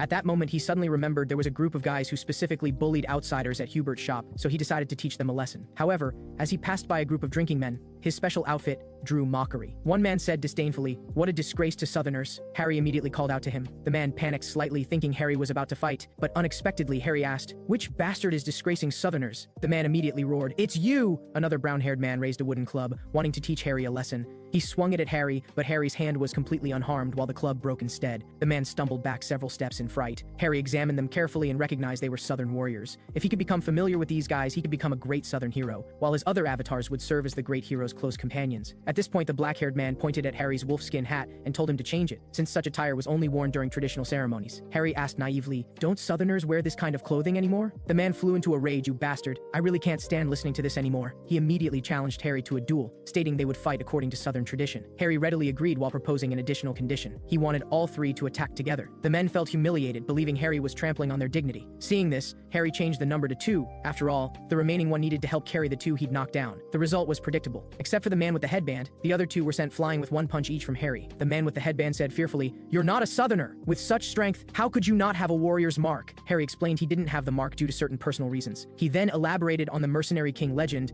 that Seonghyeon Han had written based on inspiration from storybooks. About 20 years ago, Harry's tribe was holding duels to select the next chieftain. His father, once the tribe's strongest warrior, achieved final victory. According to tradition, the old chieftain needed to grant the victor one wish. However, his father's wish was to refuse marriage to the chieftain's daughter, because they were blood-related siblings. The chieftain's daughter thought he was spouting nonsense, but the chieftain confirmed it was all true. She wasn't his biological daughter. Furious and humiliated, she immediately ordered Harry's father's execution. Harry's father said he would buy time while his wife, Harry's mother, escaped quickly. At that time, his mother was pregnant with Harry and couldn't help her husband fight. His father, to protect his mother and their unborn child, single-handedly blocked the tribal warriors and died heroically in battle. To evade pursuit, his mother hid in a remote cave and raised him there through hardship. At this point, Harry said, "However, even my mother passed away from illness not long ago." After speaking, he looked at them and said, "That's why I don't have the mark. Do you understand now?" Unexpectedly, such a tragic story, moved the three grown men to tears. They all embraced Harry, praising him as a true Southern warrior. A barely noticeable cunning smile appeared at the corner of Harry's mouth as he thought, "My acting is truly outstanding." After this incident, they became brothers directly, and Harry naturally became their big brother. When asked why he came to this place from the south, he fabricated another new story. After his mother's death, he felt very lost, not knowing how to continue living. Just then, someone proactively talked with him and offered help. That person had now become his best friend, a young merchant named Hubert. However, Hubert had recently encountered some trouble. He was being threatened by thugs, and Harry rushed here from the south after learning of this. The men were indignant and expressed they would help their brother. Harry pretended to be moved, crying profusely. He immediately embraced them in a group hug, but internally rejoiced at the plan's smooth progress. He intended to use these men to deal with those threatening Hubert, then officially launch his economic plan, mass purchasing pepper, which was precious in this other world, from Earth, while distributing common magical items from here to Earth, where magical resources were scarce, to make a profit. He would then use the proceeds to open a path for rapid growth. Meanwhile, the men bid farewell to Harry, preparing to go help at Hubert's shop. Harry was secretly pleased. With these reliable subordinates, Hubert's problem should be smoothly resolved. At the same time, Hellas arrived outside the Grand Temple. He told the gate guards he was Harry's friend and brought a letter of introduction, requesting entry to the temple to visit Rapori. The guards examined the crude drawings and wild, flowing handwriting on the letter, confirming it was indeed from Harry's hand, and let him through. Rapori welcomed Hellas's arrival. After Hellas exchanged polite greetings with him, he discovered a magical phenomenon. When he used his elven eyes to observe the high elf's eyes, he found those eyes exceptionally bright. Just staring quietly like this, there was a trance-like feeling of being drawn in. Rapori took a sip of tea and said, "I heard you're Mr. Harry's close friend. Seeing you wearing the bracelet I gave him, it's indeed true." Hellas said he accepted it because it belonged to his kindred. Rapori told him not to be nervous, he wasn't angry. So Hellas explained his purpose for coming. He wanted to learn how to control nature's power and make contracts with spirits, having lived alone since childhood and never having the chance to study these things. Upon hearing this, Rapori quietly used the spirit power in his eyes to probe the other's talent, and found his qualifications were exceptional. Afterward, Rapori invited Hellas to go outside and enjoy the breeze. On the balcony, he told Hellas he couldn't personally teach him, as he would soon be leaving the temple, but he invited him to go to the Elven Kingdom instead. Hellas was very surprised upon hearing this. He asked, "Don't you need qualifications to go there?" Rapori explained that while usually only descendants of high elves could enter the kingdom, there were exceptions. Those with elven qualifications could also enter. Rapori gazed at Hellas and said, "When you looked into my eyes just now, did you feel something?" The next second, Hellas felt completely drawn in. When he opened his eyes again, he found himself in a dreamlike sacred place, with the air filled with fresh and rich forest scents. Hellas wondered if this was similar to the consciousness space from his encounter with Skybreakers, but the atmosphere here was clearer and purer. At that moment, he suddenly noticed a beautiful pink-haired elf sitting in a tree. He couldn't determine whether she was the elf goddess or the world tree itself. Then the pink-haired elf suddenly leaped lightly down from the tree and came before Hellas. She gently cupped his face, gazing at that magnificent sacred countenance. Hellas's cheeks instantly flushed red, his heart pounding like a drum, internally exclaiming, "Why is the goddess doing this?" Then he heard the elf goddess speak several words in a language he couldn't understand. Actually, she was saying, "My child, come quickly, come to the Elven Kingdom." With that, she transformed into a flurry of green leaves, and Hellas confirmed she was the world tree itself. He wanted to ask what she had just said, but he had already separated from the dream and returned to reality. Rapori beside him said, "It seems you sense the world trees." Hellas asked, "I just saw an elf. Was she the world tree?" Rapori smiled, so she appeared in that form. "It seems she met you in the guise most familiar to us. It appears the world tree is quite interested in Mr. Hellas." Hellas was shocked to hear this, breaking out in cold sweat, internally realizing, "So I even received the world tree's attention?" Meanwhile, at Hubert's shop, the thugs came to threaten Hubert again, telling him to close his shop and leave town. However, Hubert remained calm and even politely invited them to have tea together. The lead man lost his patience and knocked a teacup from Hubert's hand, saying fiercely, "I told you to get out of here today, or do you want to die here?" Looking at the blade held to his neck, Hubert said, "Oh my, you don't like tea, but my friends really do." As soon as he finished speaking, several figures suddenly appeared behind him. The next second, a heavy punch struck the man's jaw. It turned out Harry and his companions had arrived just in time, specifically to teach these thugs a lesson. Seeing their boss knocked unconscious, the other two panicked, but they couldn't escape either. Harry and his group were already charging at them. These thugs who had long harassed Hubert were finally completely dealt with. That evening, everyone gathered for a cheerful dinner. Drunk with excitement, one man suddenly stood up and said emotionally, after seeing Big Brother's skills, "I'm even more convinced you should have the mark." With that, he removed his shirt and showed Harry the warrior mark on his chest. He mentioned there was a curse master from the south who was skilled in marking, asking if Harry wanted one too. Harry immediately grabbed the man like picking up a chicken and set off to find that curse master. Meanwhile, the thugs who'd been beaten that afternoon hadn't given up and instead knocked over an old woman's stall, threatening her to pay the protection fee immediately. The old woman said she simply couldn't afford such an exorbitant fee. The thug leader grabbed her collar, pointing at the bandage on his chin. "I've had the worst luck today, and you dare say you have no money? Even if you don't have money, you'd better find a way to get it." He was about to continue threatening the old woman when he heard heavy footsteps approaching from a distance. The next second, his expression changed dramatically, showing terror. The man who'd knocked him out with one punch earlier reappeared. This time time, Harry gave him a merciless elbow strike to the face. After knocking down the thug, Harry turned to the old woman politely. "Good evening, ma'am. I'd like you to give me a mark." The old woman was confused for a moment and could only invite Harry inside first. After learning Harry wanted to obtain the warrior mark, the old woman asked if he knew that while the mark brought great power, it would continuously drain his life force. Harry indicated he understood the consequences. The old woman exclaimed, "It's been a long time since I've seen such monster-like life force. With your qualifications, you might be able to bear the highest mark, Battle King." Harry immediately asked excitedly for her to inscribe the Battle King mark, but the old woman said she couldn't do it, because that was a technique no one had mastered in hundreds of years, and she didn't know it either. So Harry settled for second best, requesting the Great Warrior mark instead. But the old woman looked troubled, explaining there were difficulties with this too. She lacked materials and hadn't inscribed a mark in a long time. Most importantly, to receive a mark, one needed corresponding warrior achievements. At minimum, one had to cross the northern Steel Fortress mountain range alone and defeat the ogre lord there. The man named Lu Wang slammed the table in anger. "An ogre? Do you know how terrifying that monster is? Are you trying to send my brother to his death?" But Harry calmly pulled a massive skull from his subspace and asked, "You mean this thing?" Looking at the skull that was bigger than an entire person, the old woman's expression startled. "You actually eliminated it by yourself." Harry laughed heartily. "Of course, the ogre was nothing but trash to me." The old woman broke out in cold sweat. I know you're a very capable warrior now, but please come back in a few days. I don't have enough strength recently. I need sufficient energy to inscribe your mark, but I haven't been eating much lately." But Harry waved his hand, indicating he'd take care of the food issue. With that, he turned and left. As it turned out, Harry's solution was to directly find that thug leader. This time he showed no mercy, beating him until blood streamed from his nose. The man wailed, asking why he was being treated this way. Harry explained it was precisely because he'd provoked that curse master. The man trembled all over. "You're saying that old hag is a southern curse master? Sorry, I didn't know. I thought she was just a healer in this town." Harry didn't respond, instead punching the ground beside the man's face. The man said in terror he'd never provoke her again. But Harry just picked up the scattered wrapped food from the ground and said quietly, "You'd better keep your word." Lu Wang, who had dealt with the other two lackeys nearby, came over to ask Harry what to do next. Harry smiled slightly, telling Lu Wang to help him clear out the various spoils from the thug's lair, including plenty of meat. He planned to use this meat to host a barbecue party. Meanwhile, the old woman was sweeping inside when she saw Harry and Lu Wang returning, carrying several wooden crates. She asked what was inside, and Harry answered with a smile, "Wine and meat. How about it? Is this much food enough for you to replenish your strength?" His expression and words were strikingly similar to her late son's. The old woman felt warmth in her heart, thinking, if my son were still alive, he'd probably be about his age now. Though moved inside, she still said proudly on the surface, "At my age, I can't chew meat anymore, but given your sincerity, I'll eat a little." However, the old woman began eating heartily. She not only devoured meat with big bites, she also drank wine as if it were water, leaving the two grown men feeling inadequate. Looking at the mountain of empty plates on the table, Harry thought in surprise, she actually ate everything. After eating and drinking her fill, the old woman was instantly energized and eagerly wanted to inscribe Harry's mark. She took out a long, thin needle and heated it over fire to sterilize it, asking Harry, who was lying on the bed, if he was mentally prepared. Harry said excitedly he was quite used to lying on beds receiving surgery. As soon as he finished speaking, the old woman stuffed an old doll into his mouth. The old woman said this was the doll her son had bitten during his marking. Then she tried to pierce the needle into Harry's body, but his body was so tough the needle tip snapped instantly upon pressure. But this didn't faze the old woman. She took out another needle. She focused her mind, gathering all her strength at the needle's point, then fiercely pierced Harry's skin. Golden light immediately burst forth. Through the old woman's meticulous engraving, a complex and radiant mark was finally completed. At the same time, the system notification sounded in Harry's mind.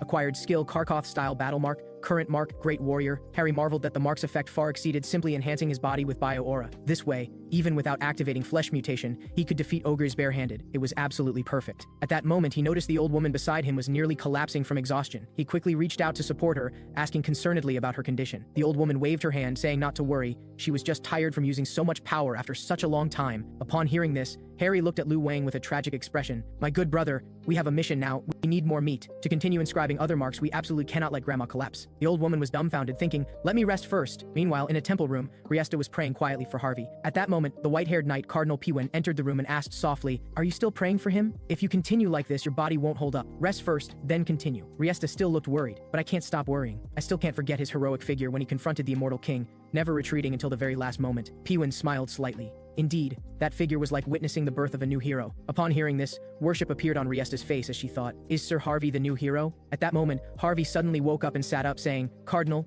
you flatter me too much." Riesta stepped forward to ask about his condition. Harvey said thanks to her attentive care, he recovered so quickly. Riesta suddenly grabbed his hand excitedly, saying with enthusiasm, "Lord Harvey, I want to nominate you as Autorika's hero." This was exactly what Harvey wanted, and he couldn't help but secretly chuckle, thinking, now I've officially secured both Demon Lord and hero protagonist identities. Celebrate, Hans, who plays the Demon Lord. At the same time, Hans stood on top of a building and said, "Since the hero has been born, I should fulfill my responsibilities as Demon Lord too. I'll become even more notorious than I am now." His eyes eyes flashed as he began overlooking all of the city. I can see it clearly. Those ugly stains on the bodies of evildoers. With that, he leaped straight down from the rooftop. I'm sending you all to hell. At that moment, several nurses were hurriedly loading an injured patient into an ambulance. They knew full well this must be another victim of that mysterious masked man. After bringing the patient to the hospital room, a young man used dark magic to examine his condition. The bearded man beside him asked if he'd discovered anything. An Sung-jin, the dark mage dispatched by the Ability Management Bureau, said they only knew they'd been targeted by an extremely dangerous individual. If you carelessly provoke this person, there's only one outcome: death. That masked man is an unreasonable monster. To possess such powerful dark magic, this body is just an empty shell. The soul has likely long become a slave. Rather than falling into such a monster's hands, it would be better to just die. The bearded man said helplessly. Then what should we do? An Sung-jin admitted frankly. His power is so strong I can't compare at all. To oppose a dark mage of that level is suicide. You said the masked man is the culprit, right? In that case, let me examine this curse in more detail. With that, he reached toward the body again, trying to probe deeper. However, at the moment of contact, he suddenly saw the masked man staring directly at him through some connection. An Sung-jin was instantly horrified, trembling all over, and fell back onto the floor. His expression showed despair as he mumbled, "My death date has arrived. That guy, he saw me. I tampered with his curse technique. If he catches me, I'm definitely dead." He stood up numbly. In that case, there's only one method left. With that, he opened the window and was about to jump. If I die right now, at least it'll be a quick death. The bearded man quickly rushed forward to stop him. Wait, that guy only punishes evildoers. You haven't done bad things. You'll be fine. An Sung-jin immediately smiled with relief. Hearing you say that, I feel much better. My whole body doesn't feel so tense anymore. As soon as he finished speaking, his body went limp and he fell directly down. He'd actually fainted from fright. All of this was witnessed by Hans from the rooftop across from the hospital. He found An Sung-jin quite interesting. He was a rather capable dark mage with no evil aura about him. He decided to find an opportunity to meet him next time. The next evening, at Seonghyeon Han's home, looking at pages full of news reports about the masked man, Seonghyeon Han knew Hans's popularity was unstoppable. But this wasn't entirely good news, since being so high profile would likely attract trouble. Just as he worried about how to proceed, there was suddenly a knock at the door. When he opened it and saw who it was, his expression showed surprise. Standing at the door was his old friend, Kang Tae-san. Seonghyeon Han nervously invited Kang Tae-san inside. The other asked why his reaction was so cold. Seonghyeon Han smiled awkwardly on the surface while sighing internally. Because you're precisely the friend I least want to see right now. As it turned out, Kang Tae-san was a member of the Ability Management Bureau's Criminal Investigation Division. He was not only Seonghyeon Han's only childhood friend, but also the friend who would personally visit during Seonghyeon Han's reclusion. Kang Tae-san examined him carefully and suddenly said, "You look different. It seems you've developed passion for life." Seonghyeon Han replied, "I can't stay stuck in the past forever. My parents wouldn't want me to be depressed all the time either." Hearing his friend say this, Kang Tae-san was genuinely happy for him. And when he heard Seonghyeon Han say he occasionally went out now,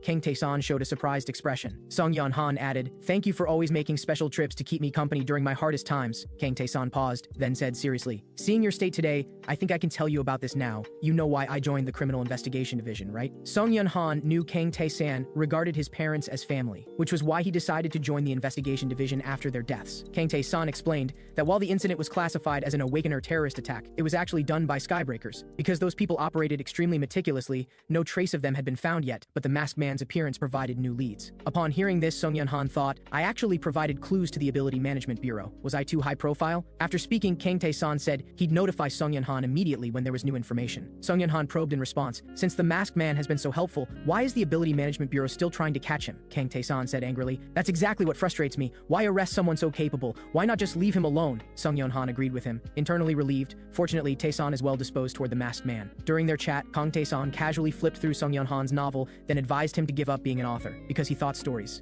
about heroes and demon lords were too cliché, and the name Hans was too corny. Seonghyeon Han embarrassedly snatched back the manuscript, arguing the name was clearly classic. At that moment, Kang Tae-san's phone rang. Seeing the time, he immediately stood up to return to work. As he was leaving, Seonghyeon Han called out to him, asking concernedly about his grandmother's health. Kang Tae-san paused upon hearing this, then candidly told Seonghyeon Han that grandma's condition had deteriorated significantly, and he'd already prepared himself mentally. Seonghyeon Han looked worried, asking if there was anything he could help with. Kang Tae-san waved his hand, telling him to focus on writing his novel and not worry about this. He'd find a way to handle it. But Seonghyeon Han couldn't help remembering things from childhood. Back then, Kang Tae-san's grandmother would always hold his hand and buy him treats. She always had a loving expression, doting on him like her own grandson. Those times were among his few warm memories. But now grandma was so seriously ill, and his friend who'd always helped him was having such a hard time, yet he couldn't help at all. This made him feel very frustrated. Suddenly, he thought of a method that might help grandma. He quickly pulled up the system's character panel. It displayed Harvey's information. This was the hope he mentioned for saving grandma.